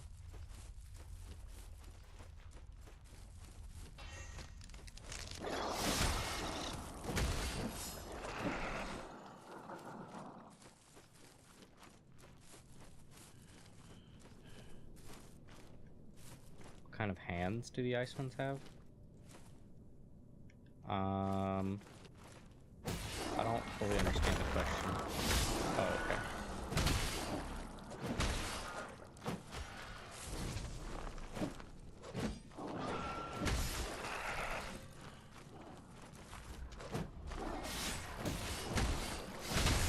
Yeah, I don't talk for most of that boss, so I imagine that's I probably should have talked more during it, but I had to focus on it. It's honestly a very engaging fight. I would go as far as to say that is...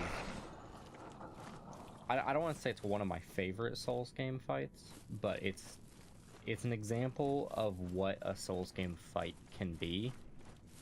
Like, it's definitely a really good one. Yeah, the ice skating it's really cool. And keep in mind, I'm on a low health shell, so I had to play that like very carefully. I do take some damage and survive, but I wouldn't be able to take that much damage and actually keep kicking.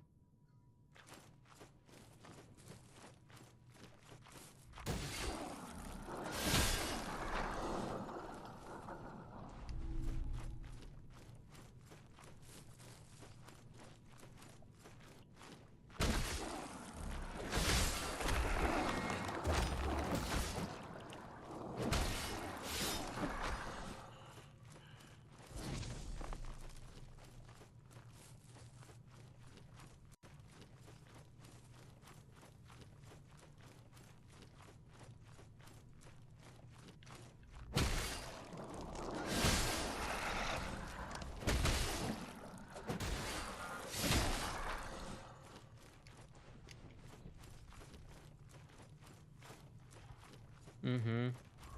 Yeah, I thought that was such a cool detail.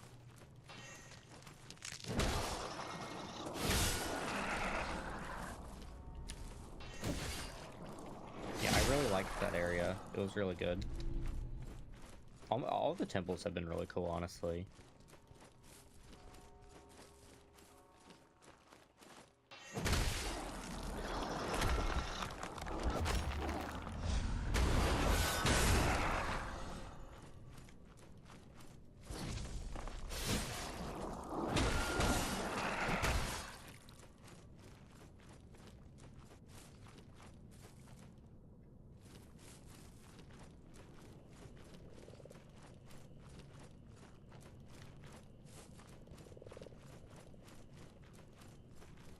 Still looking for the chests.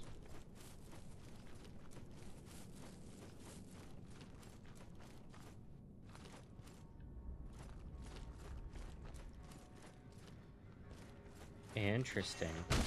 See, now I do like this game. This game is quite good. However, if you're feeling that way about this game, I really think that Dark Souls would have that way better. Because Dark Souls is a better game by far.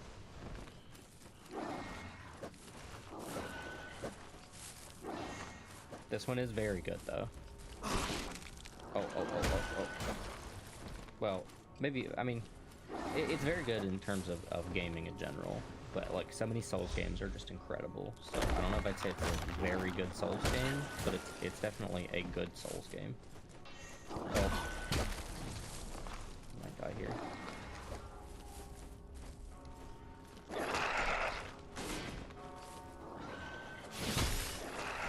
We're getting a little outnumbered.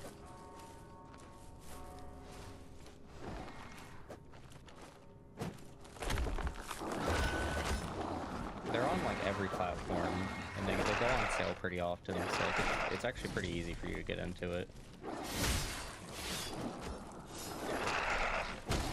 And if you ever get stuck, see, this is what people don't mention when they go on and on and be like, oh my god, Dark Souls is so hard.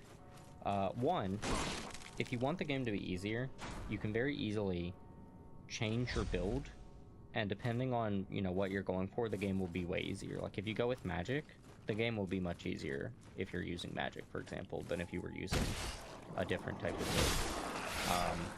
If you were like stuck on something, no matter what you did, you can summon people, and you can summon like 2 or 3 people depending on the Souls game, and then you barely even have to fight in that scenario. It helps if you fight with alongside them, but you can get people to pretty much carry you if you want them to. Am I a far range or a close range player? Well, I play with everything, so I've definitely tried, like for Dark Souls 3, I've used every single weapon. And I use most weapons for most of the Souls games. However, I would say that the weapons that I'm most at home with are very fast-hitting weapons, which are typically like your daggers, your short swords, your katanas particularly. In Dark Souls 3, my 2 favorite weapons are the Onikiri and Obadachi, which are a medium-length katana and a very small katana in the other hand, and you dual wield them. And then my second favorite is, what is it called? Is it Dark Eater? So it's a darkness katana, essentially, and you do like a big flurry of darkness slashes on them.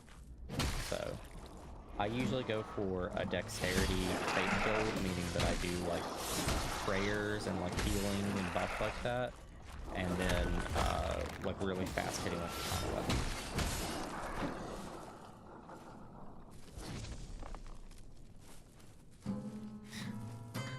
That's very interesting.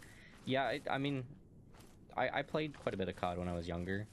So like, you probably haven't played Black Ops 1, but like for example in Black Ops 1, like my go-to weapons were like, early on it was like the FAMAS, and then as I got older and more experienced with the game, I ended up doing like a build where I would run Scavenger and the Spectre, because the Spectre has an extremely fast fire rate, so if you click that button first before the other guy, you're pretty much guaranteed to kill him as long as your shots hit, because it was really fast fire rate, small clip, you just ran out of ammo really quickly, which is why you needed the Scavenger. And then I pretty much played the other Call of Duty games the same way going forward, except for the newest Modern Warfare. The newest Modern Warfare, because it gets a little bit more tactical, I really like very dependable type of like just pure assault rifles that are good at medium weaponry range, medium range, and you know, just really reliable things like the M4A1 and stuff like that. But that was also around the time that I was playing a lot of Ghost Recon Wildlands and Breakpoint, and the M4A1 was absolutely what I was most at home with on those games too, so.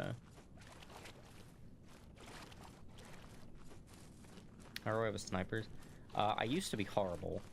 I used to not being able to use snipers literally at all in any game I played. I've gotten quite a lot better since I got into Overwatch, because my accuracy got a lot better through the time of playing Overwatch, but I would still not say that I should never be the first pick if you're picking someone to use like a sniper in a co-op game or something.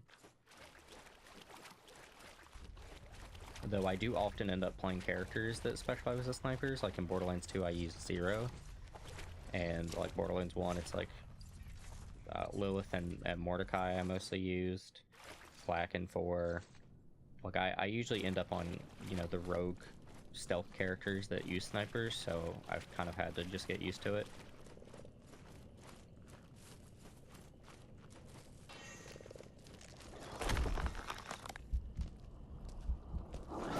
I do like shotguns. Shotguns are good. There was a couple scenarios. Yeah, in Modern Warfare 2, I used to go around with the dual rangers shotguns, which were 2 lever action shotguns that you could run up on people and then unload both of the shotguns into people, and it would typically drop them immediately. So, for snipers, I really don't like using snipers in COD. The newer Modern Warfare one, I can kind of use snipers in it a little bit better. Once again, because it's a little bit more tactical. you can kind of do things downrange and whatnot a lot more. But I really prefer to use snipers in something like Ghost Recon or whatnot, where I can set up in a position and like actively kind of like watch what's going on with a sniper rifle. You can kind of do this in Ghost Recon, or not Ghost Recon, in Rainbow Six Siege as well. And I like it there, but I really, for a lot of the older CODs like Modern Warfare 2 and whatnot, the only way to really use those weapons well is to like semi-quickscope with them or camp, and neither one of those is particularly effective for like actually getting results, so I tend not to really like them in those games. Well, guns in Modern Warfare definitely do have more impact, but the whole game has been tailored to be more realistic. So like all of the guns have a lot more impact, and all of the maps are designed in a way where you have like long stretches where people can kind of go in at different angles, and it's a lot more thoughtful. Those are indeed frogs, and I'm very scared of them. I love frogs. These frogs though, these frogs run up on you, they explode on you, and they put a poison on you. Right now I'm on a character who is immune to poison, and he actually heals from it, so that's not an issue. On every other character though, that poison just eats away at you, and there's no way to stop it. Also, what in the hell have I just found? What is this? Choosing to renounce all shells forsakes your connection to mortality. You will play the rest of the game without a shell. Your connection to the shells will be severed, and you will lose all progress melee shell. No?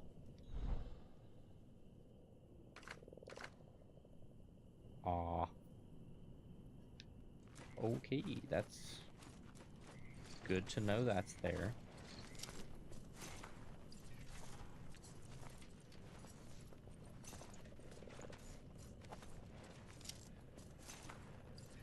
So, this is a thing.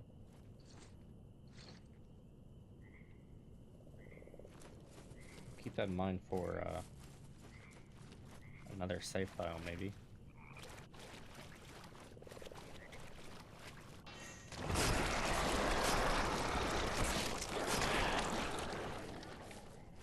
You must not have seen the big boy frog. I'll go see him in a minute. There's an even bigger frog. Oh no.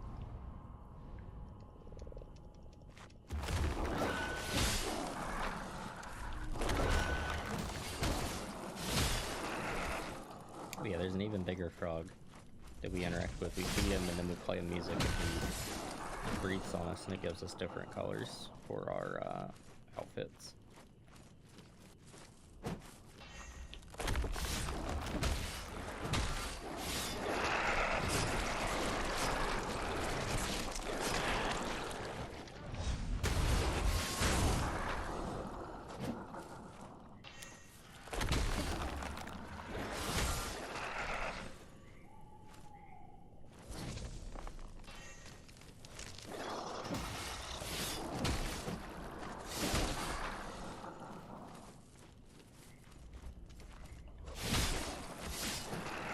Like Slime Rancher? Yeah, kinda. I guess. I love Slime Rancher. It's adorable.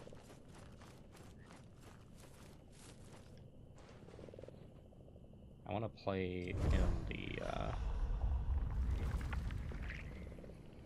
oh, yeah, the character look? Yeah, definitely. Gameplay, not so much, but the character look, absolutely.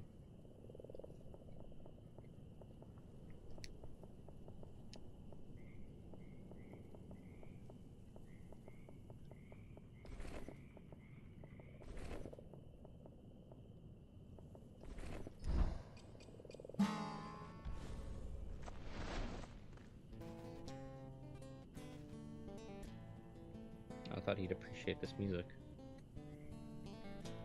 He doesn't seem to care.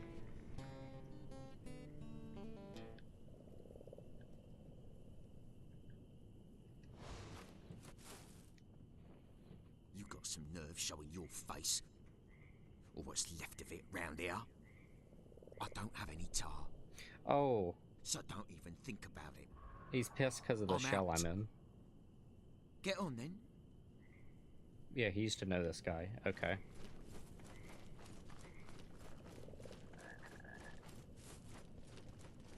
Mm-hmm. You're really bad whenever you start with it in the game, but as you increase your familiarity with the item, it gets better. Okay, so...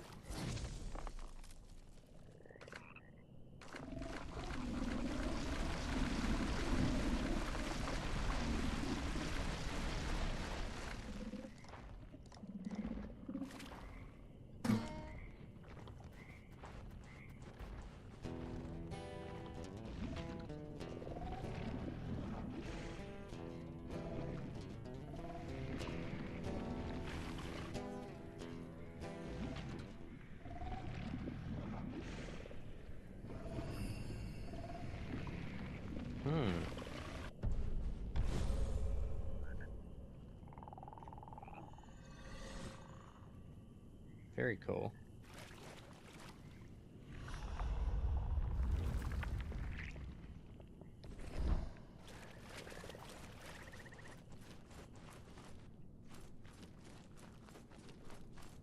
Yep, big quag.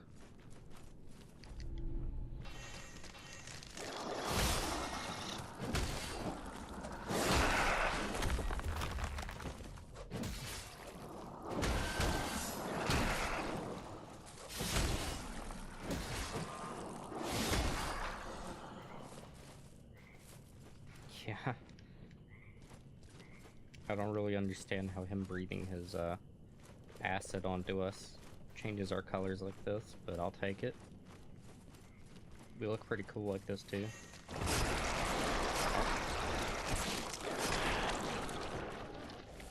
Oh, we didn't actually take damage there because we have an ability that sometimes we have like a 20% chance that whenever we take damage, we take stamina damage instead, and that ended up happening.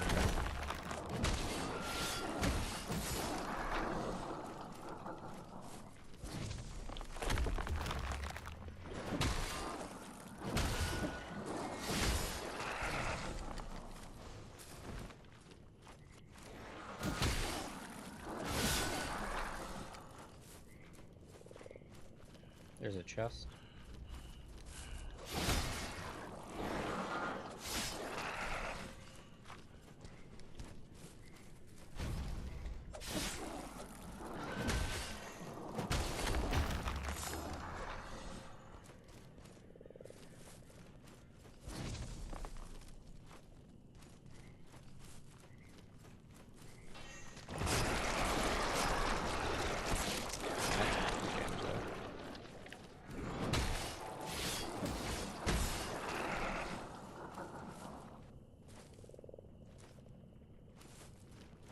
I think it would smell absolutely horrid. Where I live, I've smelled like, you know, the churned earth, like lower earth, whenever it's like starts to hit like tar and stuff like that, and it is horrible.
See if we can sneak up on him a little.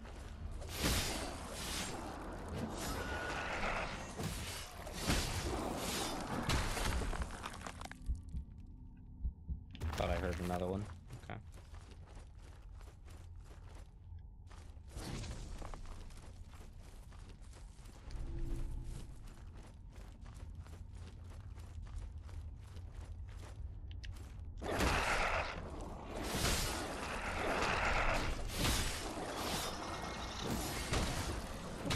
He was eating a hand. He dropped it on the ground.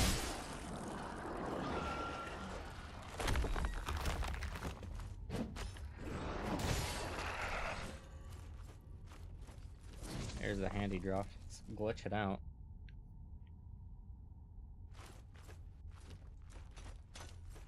Yeah.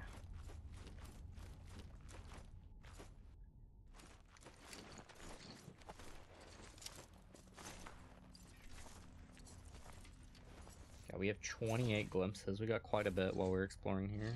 I don't know what it is about Teal, but a lot of glimpses seem to drop while I'm playing him.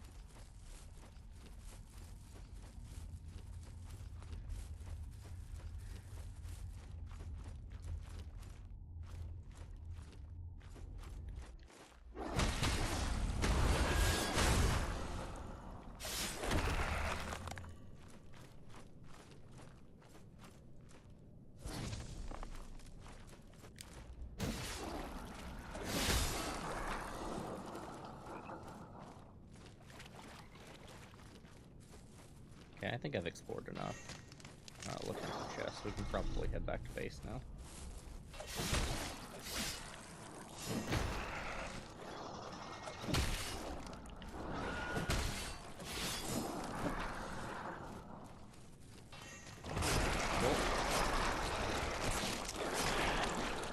I don't know, you'd want to live here. I think you'd get pretty tired of it really quick. Yeah, I don't think you want to live here, homie.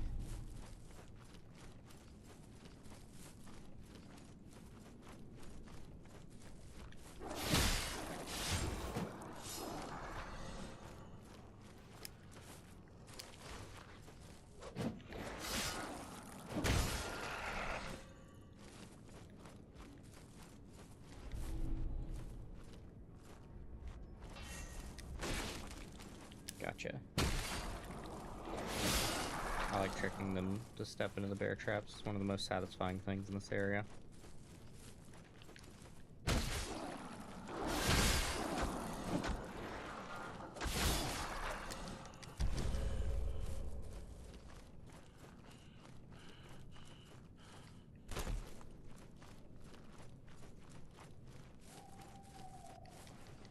There we go. I think that was probably the last chest in this area.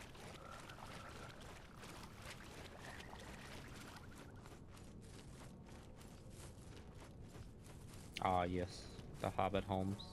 The Hobbit homes are truly cute.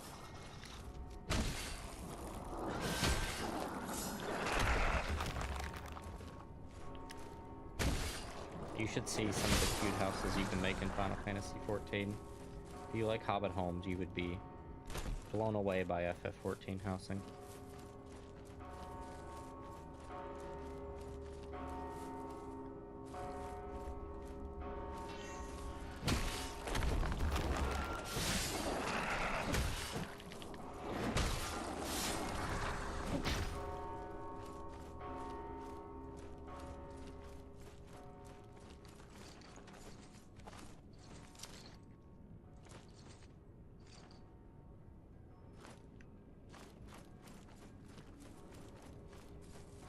So there's supposed to be a another shell upstairs, but it wasn't spawning in, so maybe it'll be here this time. I hid my disfigurement beneath my cowl and slipped away. I was delirious when I reached the seat of infinity. Did I dream up this kind soul among the cherubs and the faceless masters? She welcomed me without flinching and offered nourishment. Had my throat always been this parched? So, her and this character, like this corpse that I'm using, this body that my little regally form inhabits, this character actually used to be her lover. So, whenever we talked to her for the first time with us at the start of the stream, she actually had dialogue about that, so that was very interesting. If you are interested in that, it's at like the start of the stream when we started. You can just skip back there and see it, but yeah. Yes. So this costs 20. I don't think I actually even want this. You're interested in her. Yeah. Understandable. She do be. I love her hands. Those are some cool hands.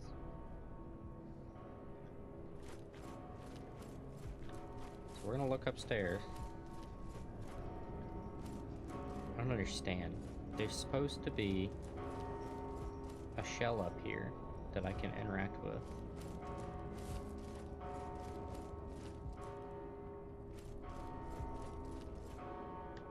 One moment. I'm gonna see something real quick. I'm just gonna see. I'm still here. I'm just gonna see if maybe I need to purchase a DLC for the game or something.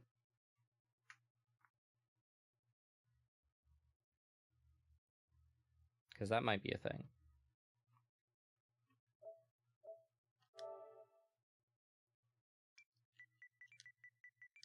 Just gonna look up Mortal Shell.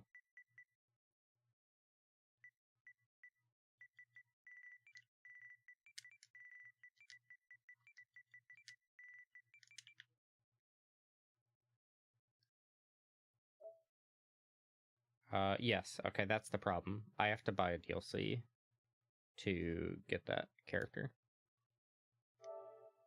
Kinda want to do it.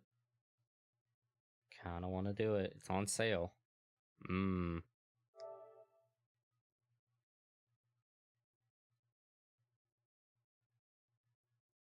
It's very cheap. I think I might do it.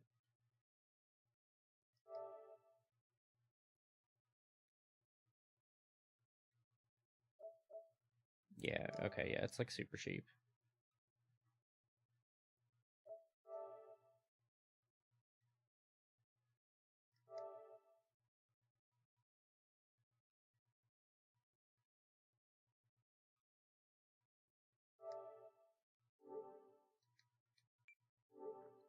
Alright, now let me go ahead and Yes. talk to Janessa real quick. I can probably put it back to gameplay. And then actually I'm gonna relaunch the application. That probably needs to be done. Let me finish it, let it load though. Oh, well, yeah, whatever. This has been on screen enough times. It's fine if people know my PlayStation ID.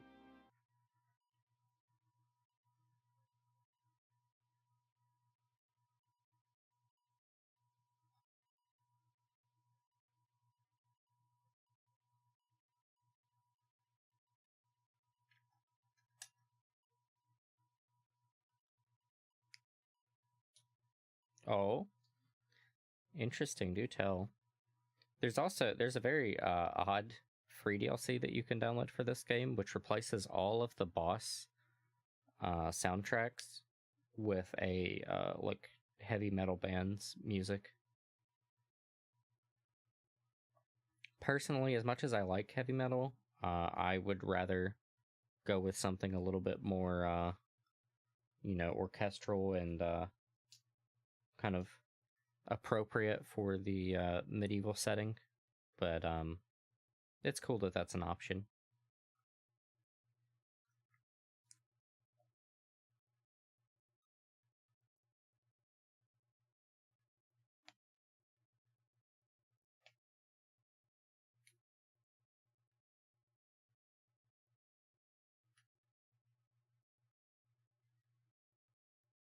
So what song is it that you think would fit?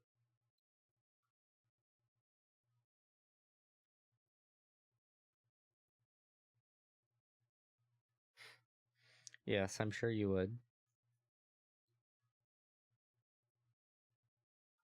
I haven't had a chance to take a listen to it yet. Obviously, I wasn't going to use that music for this playthrough on stream, because that would get me in trouble. But yeah. What the hell? Twitch drops? Huh? What? That's new. That wasn't there before.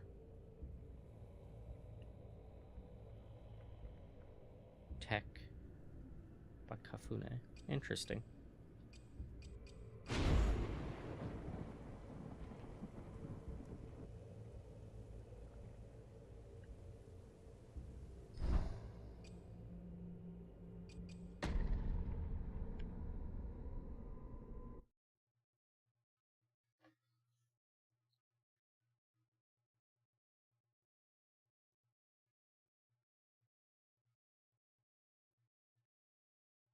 What kind of Twitch drops could this possibly have?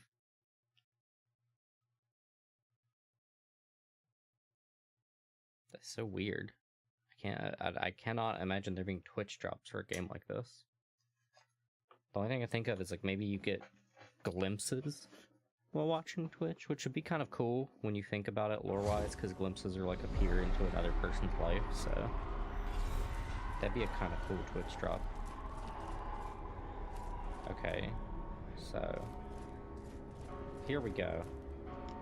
Here's what I've been looking for. Meet in the flesh again, dreamer. Tell me, are you ready for one last glimpse? I have not heard it before.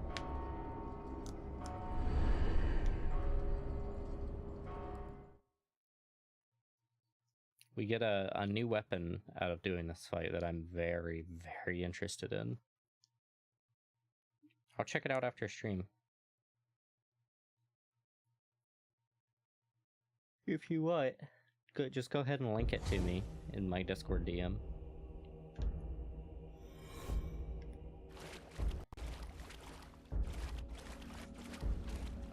Whoops, didn't mean to eat that.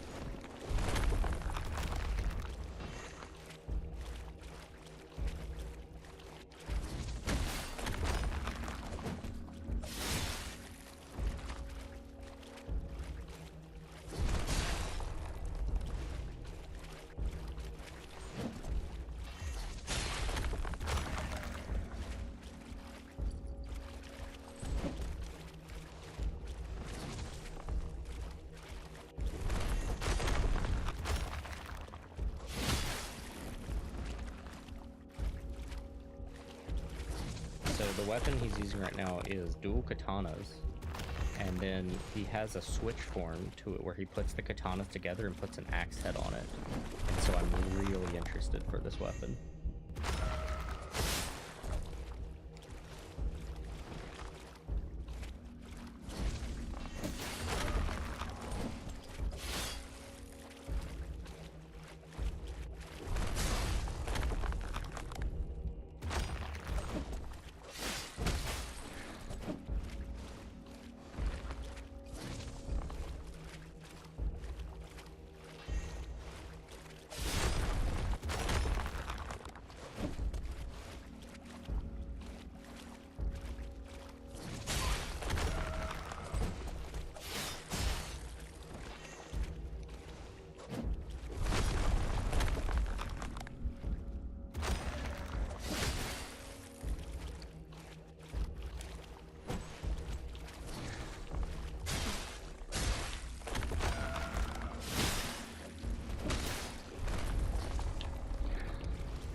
Go, there's his axe.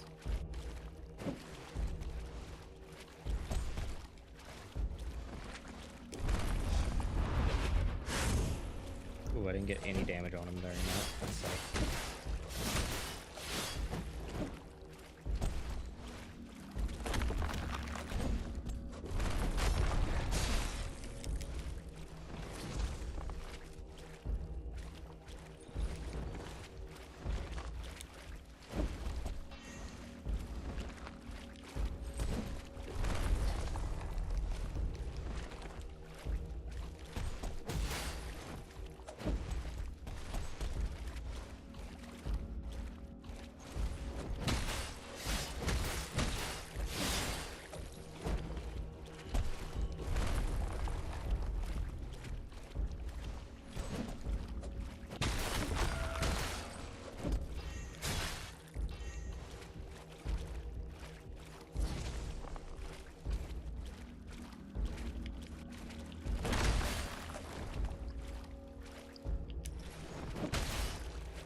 Very cool. Very good.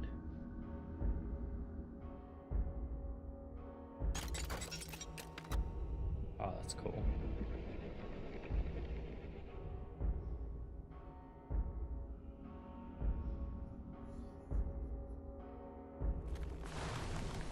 Yes, this is very much like, so Bloodborne had a mechanic called switch weapons, which was you would get, a weapon. So like you'd have a cane, for example, you'd have a cane, and then when you slam the cane on the ground, it would turn into a whip. So it was a cane whip. You had like a saw cleaver that when you smacked on the ground, it would turn into like kind of like a semi like scythe type of deal. So yeah, Bloodborne was all about like weapon switching, kind of like what this guy's got going on with the axe katana. It's just as I dreamed. Only I'm not afraid.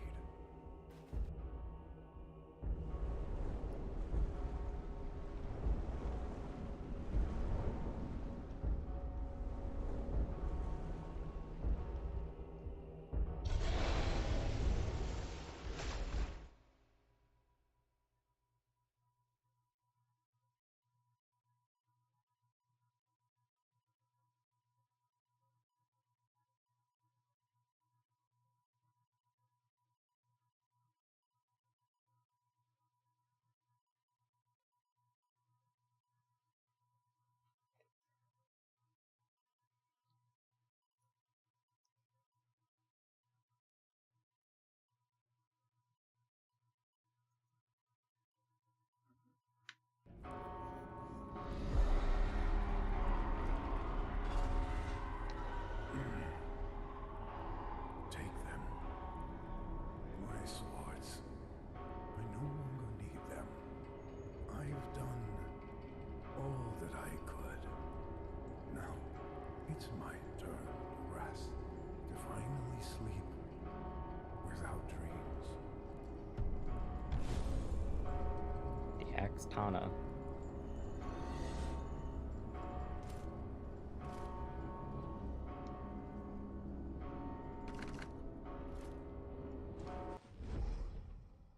I did any given time, transform this weapon into an axe or back into its original state with the weapon transformation. Weapon ability. Get enough resolve from attacking enemies powerful L2 and R2. Okay.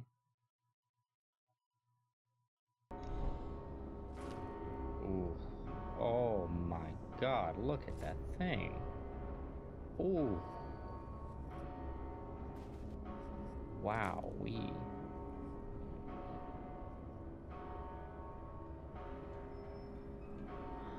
Ooh, it's a split blade. Oh my god.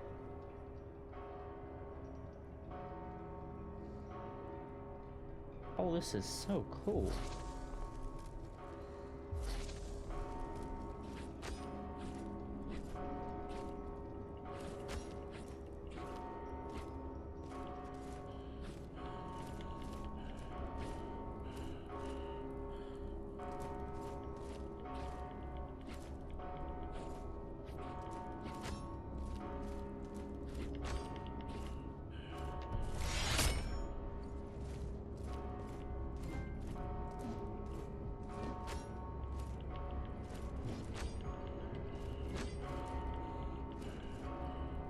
Oh my god. Oh, that's cool.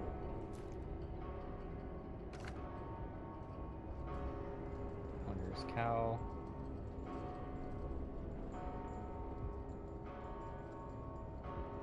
Clockwork loot.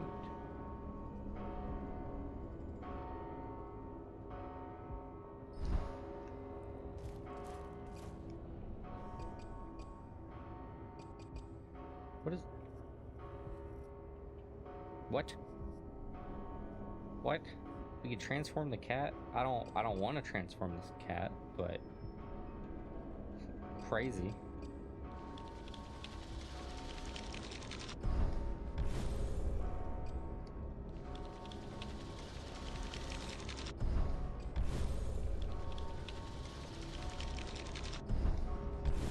You can turn the cat evil. Oh, we need one more quenching acid.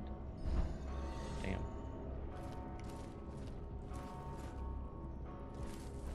Okay, well, first things first. Let's go downstairs real quick and unlock his name. And you'll see.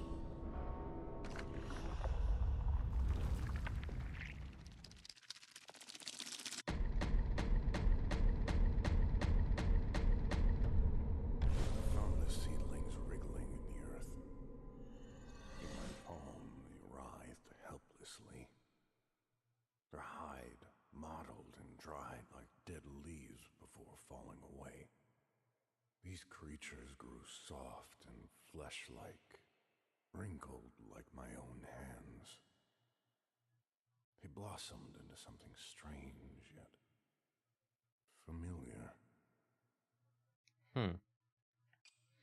And yeah, so the way this works, Hattern can either kick or throw knives. Interesting. Hattern can harden in the air. Hattern gains the ability upon defeating enough foes. Hattern is able to recollect one of Eredrin's memories. So the way these 4 nodes work is we get to take a skill from one of the other 4 characters and mash them together into a build, which is really cool. Hattern gains a repose stack upon reposting enemies. Stacks are lost upon getting damage. Interesting. I don't know what the stack does. It doesn't actually tell me what the repose stacks do. Probably increases repose damage. Hattern is able to enhance one of his other abilities. Okay.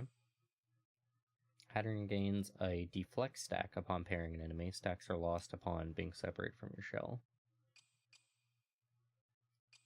So Hattern is like, he's the advanced shell.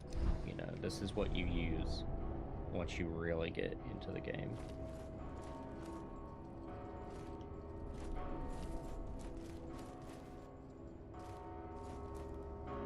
Should we, let's actually,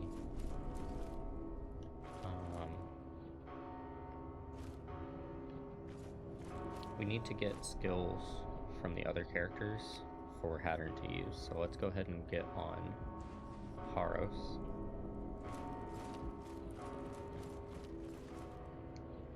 Yes. And let's see what skill we want to get for Hattern. Getting a glimpse. Nope, don't care about that. As chance for enemies to drop additional glimpse. It's quite good, but lasts twice as long upon being broken.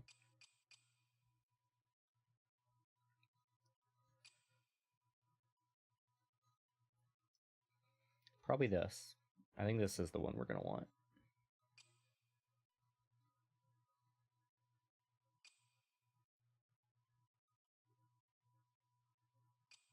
Or maybe this.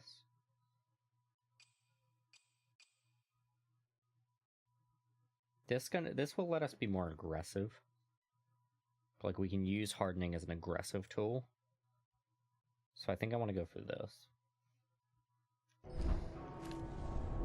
Let me see about going ahead and getting the glimpses to do that.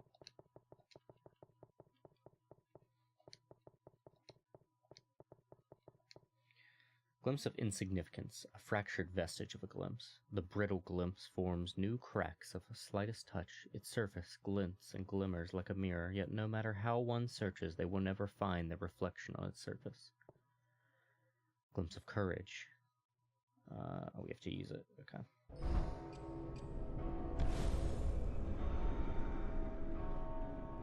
Oh, this boy? Yeah.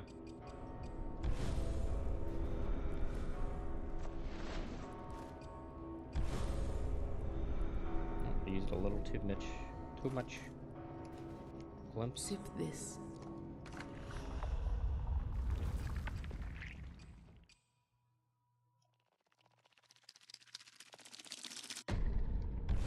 The brigands fell upon us with crude knives. Trailing blood, I stumbled into a cavern. Deep within, a priest welcomed me, clutching a tablet. He promised I would be reborn within the shadow of the revered. But he could do nothing for my injuries. Mm-hmm. So we still have 10.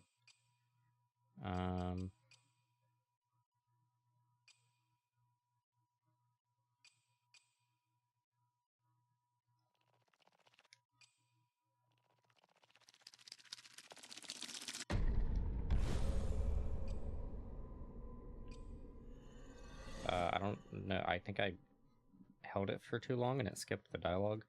We had vowed to slay this false god, yet this promise was no more than a coarse pledge. What difference does it make which master we serve?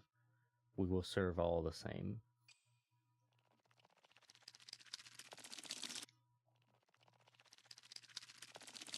A madman, I would come to realize, was not burdened with delusions, but truth. Yet the wary ear corrupts honest words into lies. I took him for a spy and cut him down. How else could he know so much about me? He had condemned himself with each utterance. Okay. Let's get on Solomon.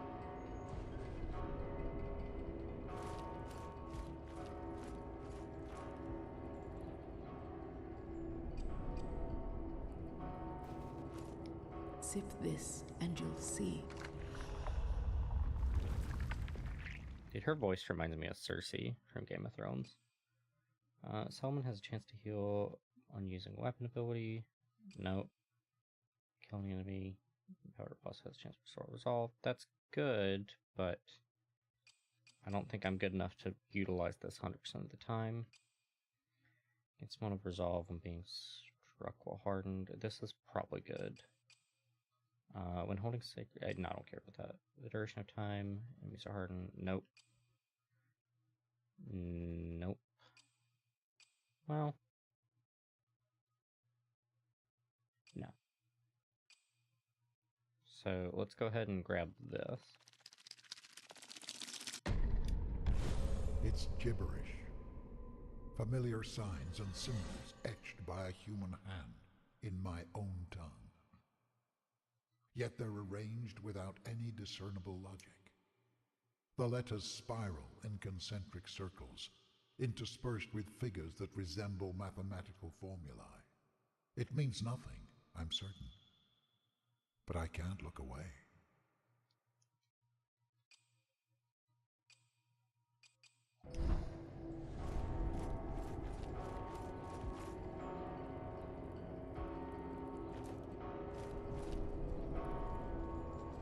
So now if we come back upstairs,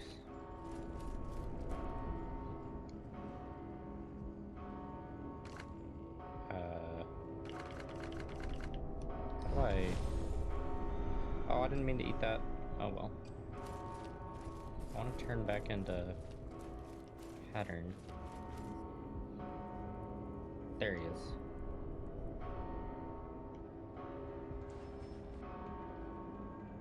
Perseverance is the antidote of nihilism. I like that pattern. Don't overindulge. Alright, so we need 2. Why does Solomon cost 15? Oh my god.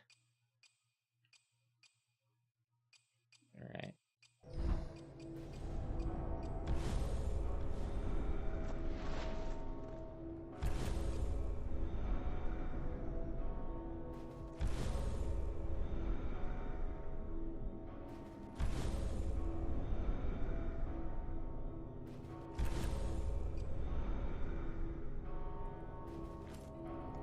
Sip this. Alright, so... Oh, I know why these cost so much. Because they'll help you get glimpses faster. We need 1k tar.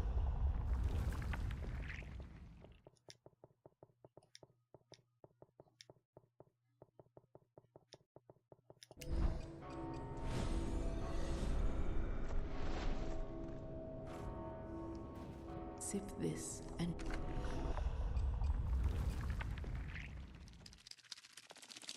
The Forge Master listens with rapt attention. He knows, too, this seedling can't be contained by our crude implements. We are in agreement. I will bring him iron, and he will construct a fearsome cage. A maze that grows more perilous with each new addition. I hope that keeps my hateful kin at bay.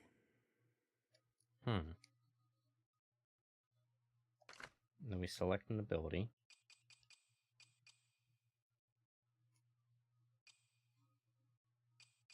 Do we have to buy it twice?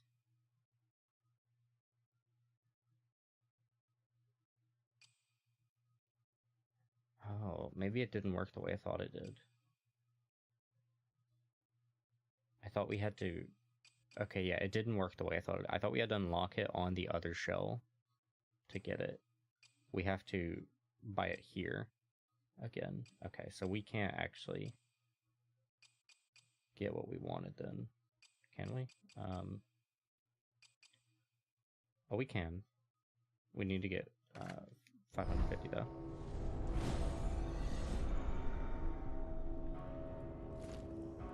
Sip this and...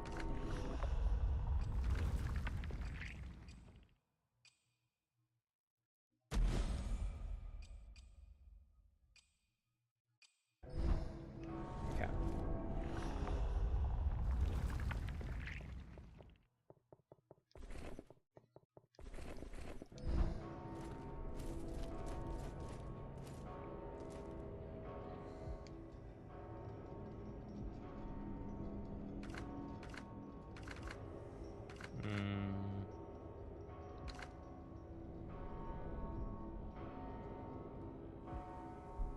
Hello, bird lady. Oh, you're alive.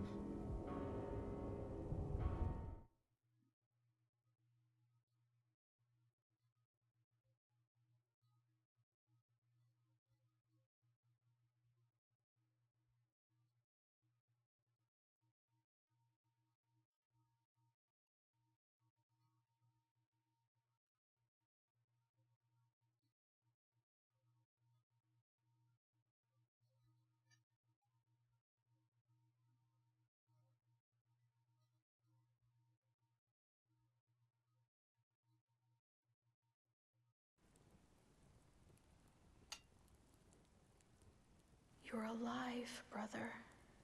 Of course you are. We can't be killed easily, you and I. But I did begin to wonder. It had been so long while you slept. I thought you might never wake. Tell me, are we still linked? Ah. Good. I've missed you. There's so much I wish to see. You will take me with you. In here. Ah. Bro, she does her voice acting like she's reading an ASMR script. It's a little wild. Also, oh my god, look at that tail.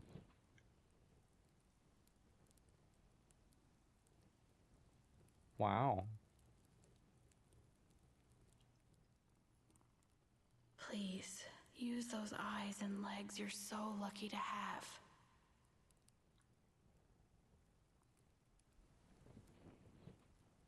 Have you considered getting good? She said it. Oh, she said it. She said it. She said the line. She said the line. She said the line. Oh my god. Aren't you glad we're not made of flesh and blood?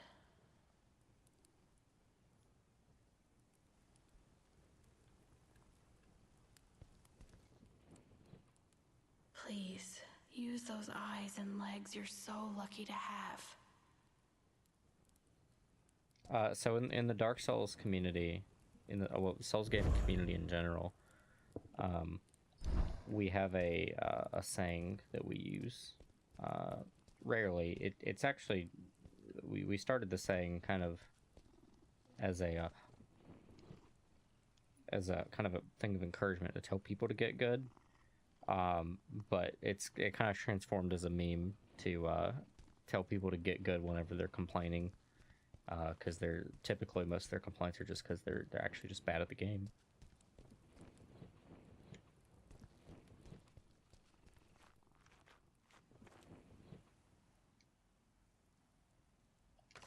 Leave the reverie, yeah. So this is the roguelike mode. We're not going to mess with this right now.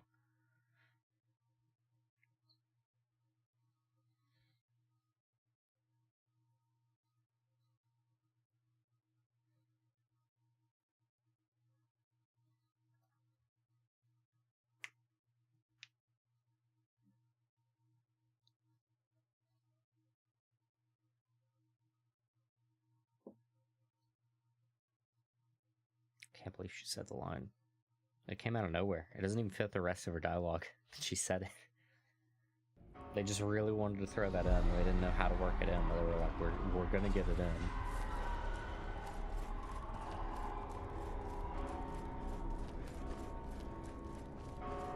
I need to buy more rat, and also I want to get the tools to fix the ballista.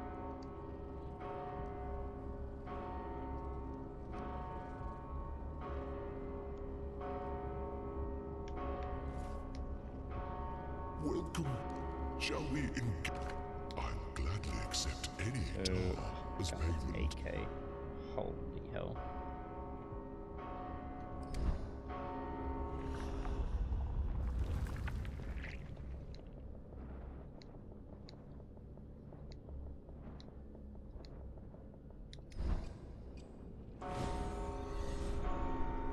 I doubt we can hit 8K, but I can at least buy some rats.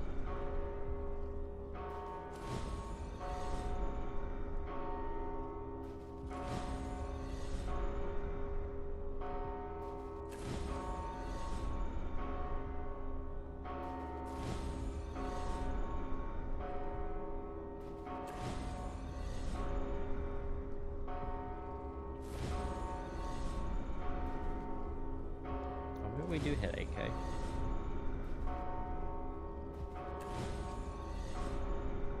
We do. And then we'll spend the rest on rat.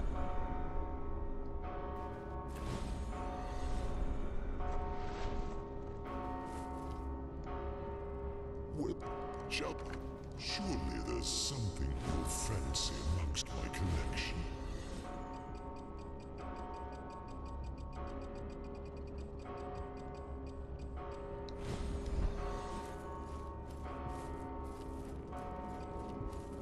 44 rat, that's pretty good.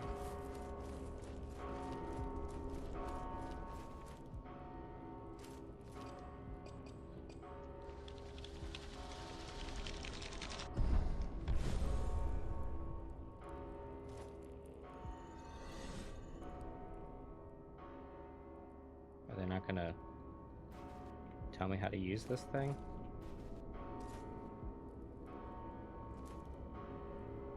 They didn't give me the tutorial on how to use it. Also, high ballista bazooka, please. Thank you. I don't want to see that thing on my back.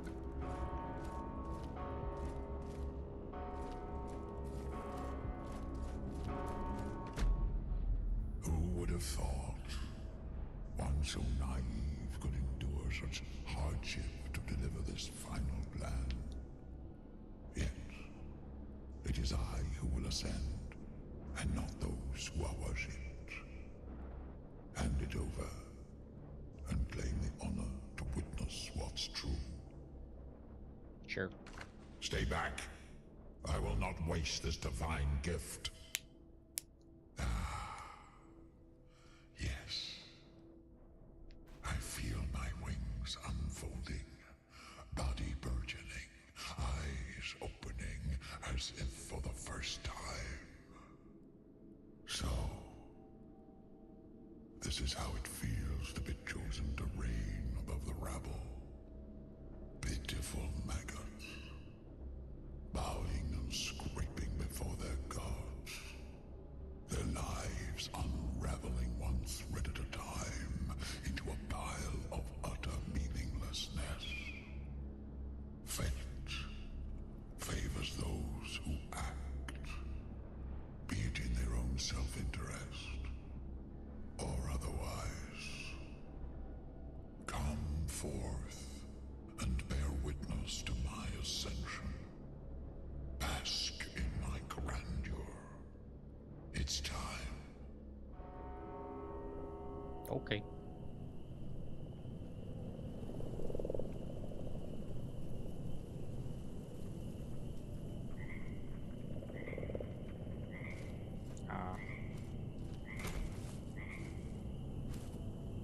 Thought you'd like fly up in the air or something. Glimpse it, if then the fog will come and go as you please. Sip this and you'll see.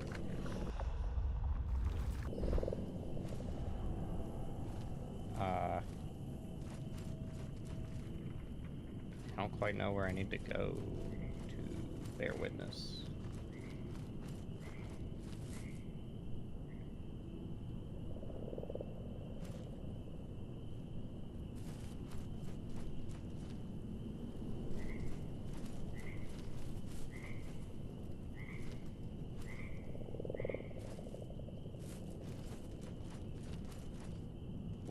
Whereabouts does one go to bear witness to this so-called god, huh? I don't see him. He just kind of vanished. Oh. Enter hole. Okay.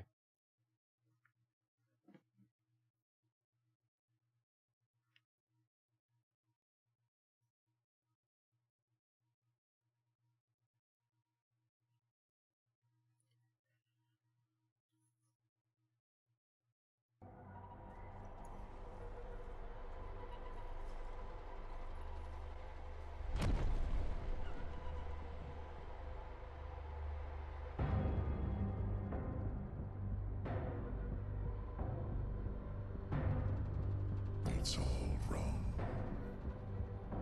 The visions have dissolved into darkness.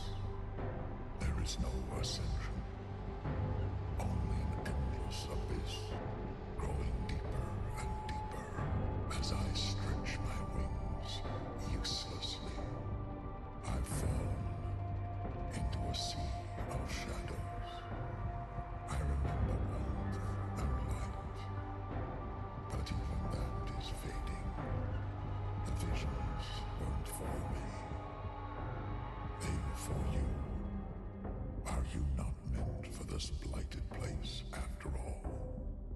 But why should you get to escape, while the rest of us remain mired in this miserable pit? It's senseless, this injustice. If I can't ascend, neither will you. No one will.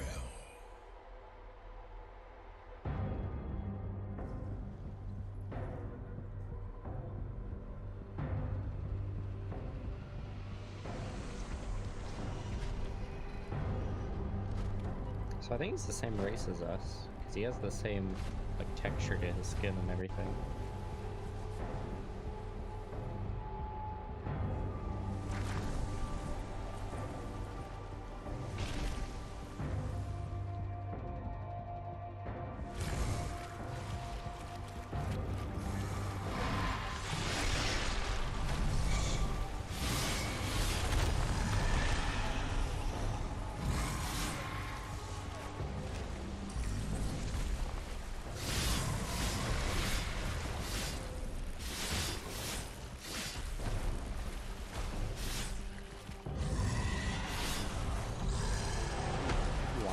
I got like Gmod ragdolled there.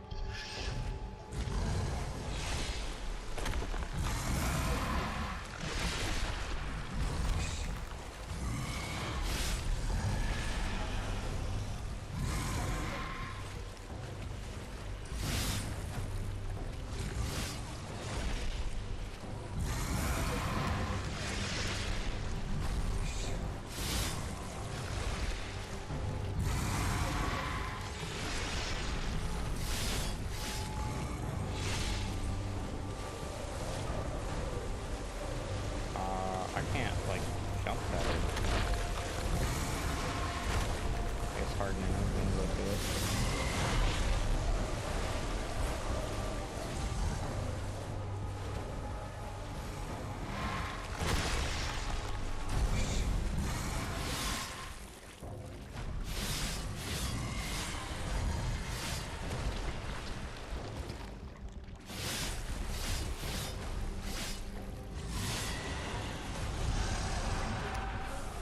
Oh.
We got a whole army after us here.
I don't like that.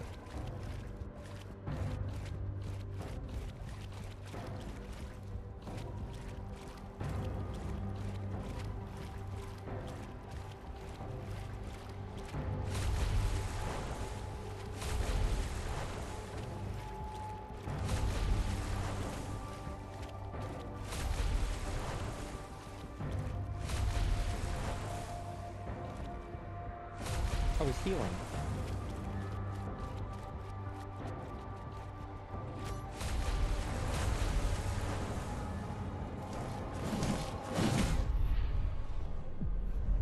Oh, that's death. Okay. I thought I needed to, like, go in there and hit him.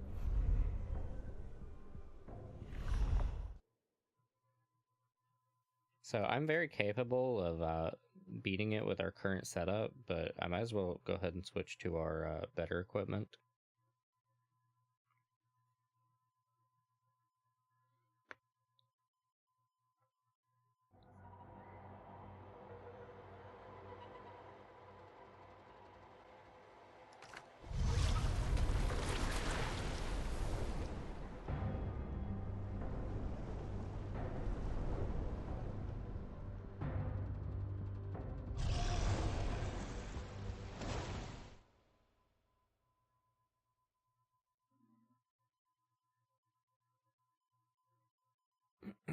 At least we'll be able to get some stacks on Aerodrome while we're killing this small fry.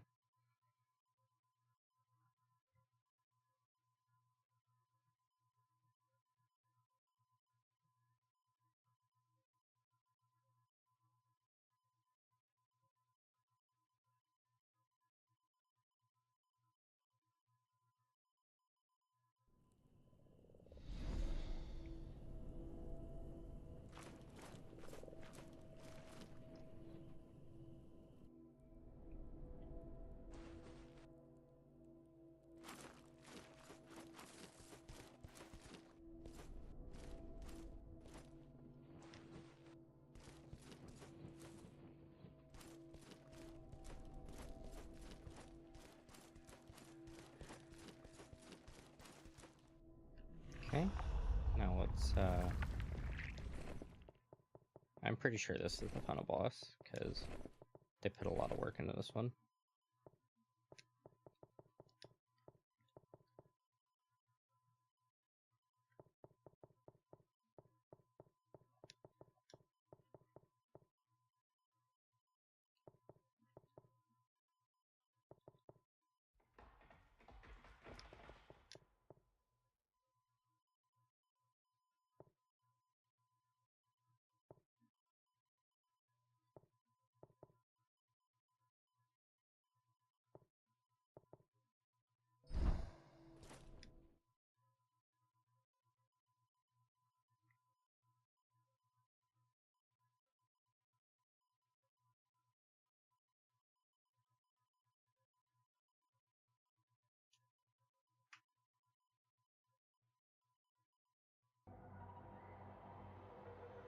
Here we go.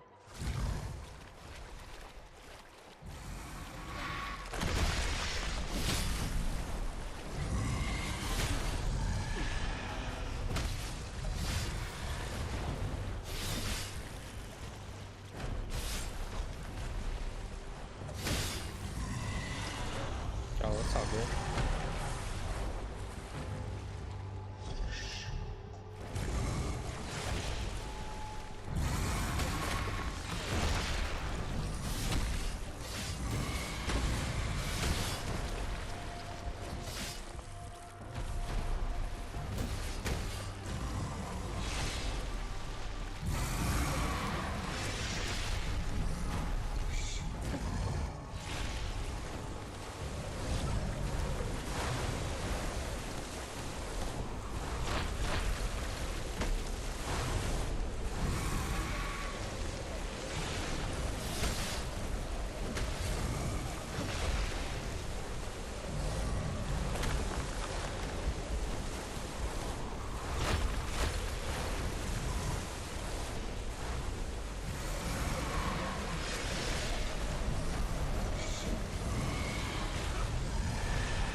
So, we want to try and...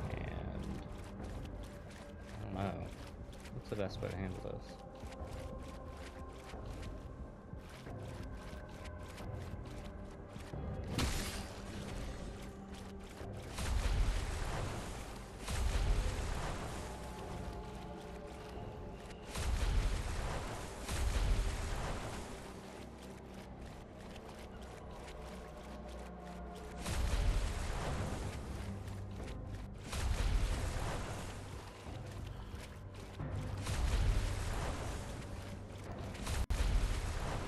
I guess we just let him heal.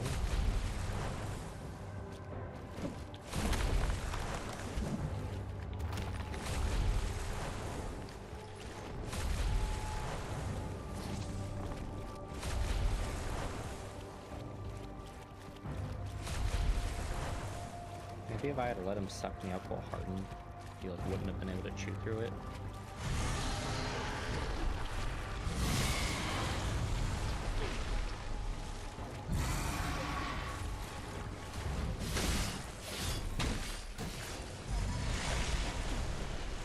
Oh, his stupid head hit me.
Your ascension, or will you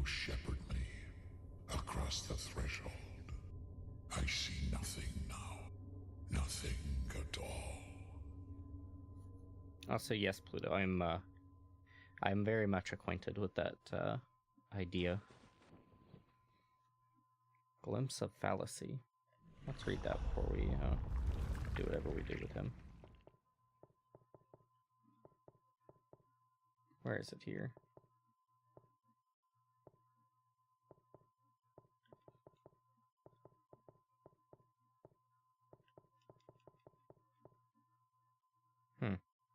I don't see it.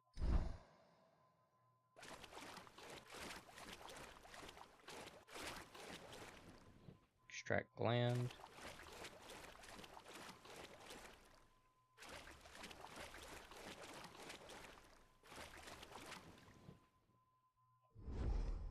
Upon extracting Dark Father's gland, you are given the choice to ascend. Ascension ends your time in the mortal realm. You will ascend and begin again in Fulgrim, in New Game Plus mode. Should you choose not to ascend, your save data will remain intact and you will return to Fulgrim.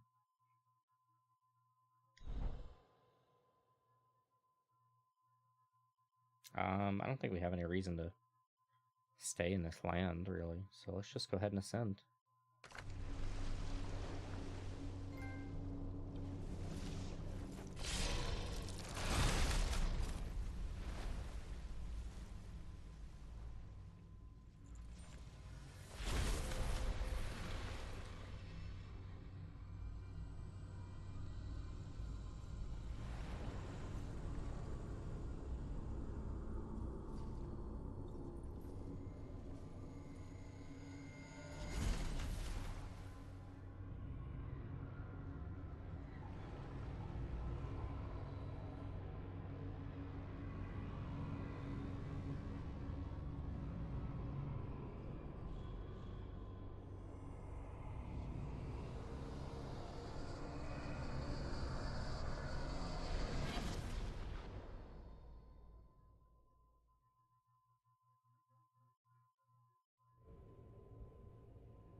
Okay, well,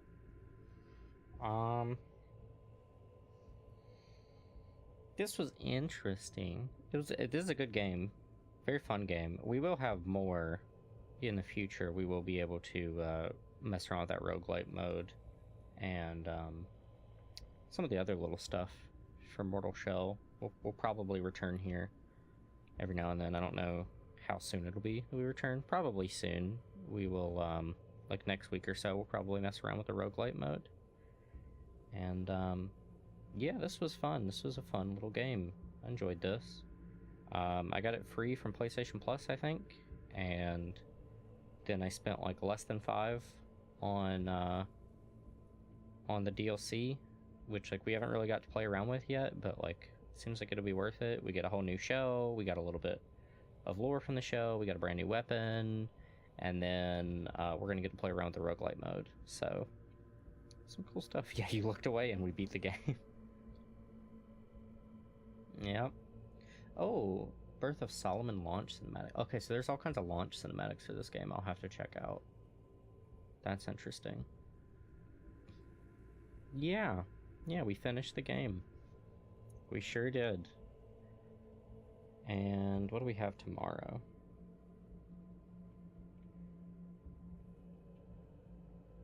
Let's see. Tomorrow we have Resident Evil HD. We will play around with that and have a good old time with that. I'm very familiar with Resident Evil HD. Watching it, I've never played it personally, but I watched a ton of it. So that'll be an interesting type of experience. Yeah, we'll have it at 8 o'clock Eastern is when we'll be having it.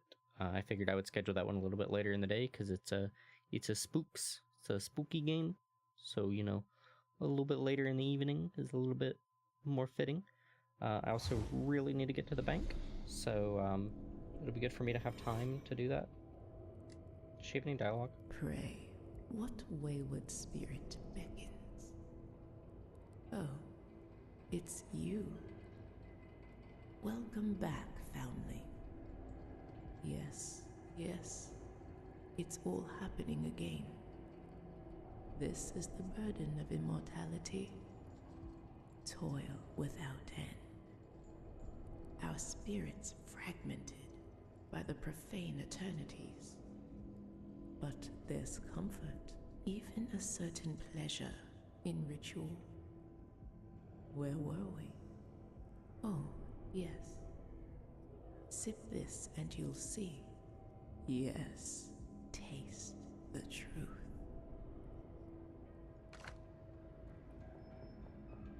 Alright, well. Next time we play, we have the ability to do another save file so that we can do an ending where we reject humanity. We have the roguelike mode to play around with.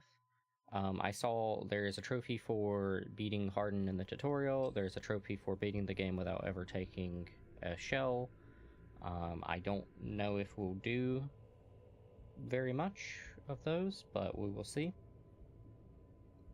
It's fun times, fun game. And yeah, when you're done with show, if that's about the Gartic thing, I still need to get back to show, but I asked show about the Gartic thing, so I might be joining for that Gartic collab whenever that occurs. I'm not sure when that's scheduled for, though. Oh, it's not that? Okay. Okay. I gotcha. Well, I'm gonna head on my merry way. I will talk to you all later. Feel free to DM me if you like Pluto. And yeah, we will see each other tomorrow. Oh, it's a voice acting thing. Oh, that's super cool. Oh, that's really, really cool. Good luck with that. That's gonna be really cool.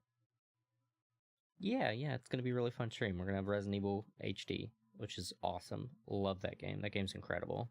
Alright. It's a really good game. It's not that spooky, but it's a little spooky, yeah. Alright. Alright, see you tomorrow. Bye-bye.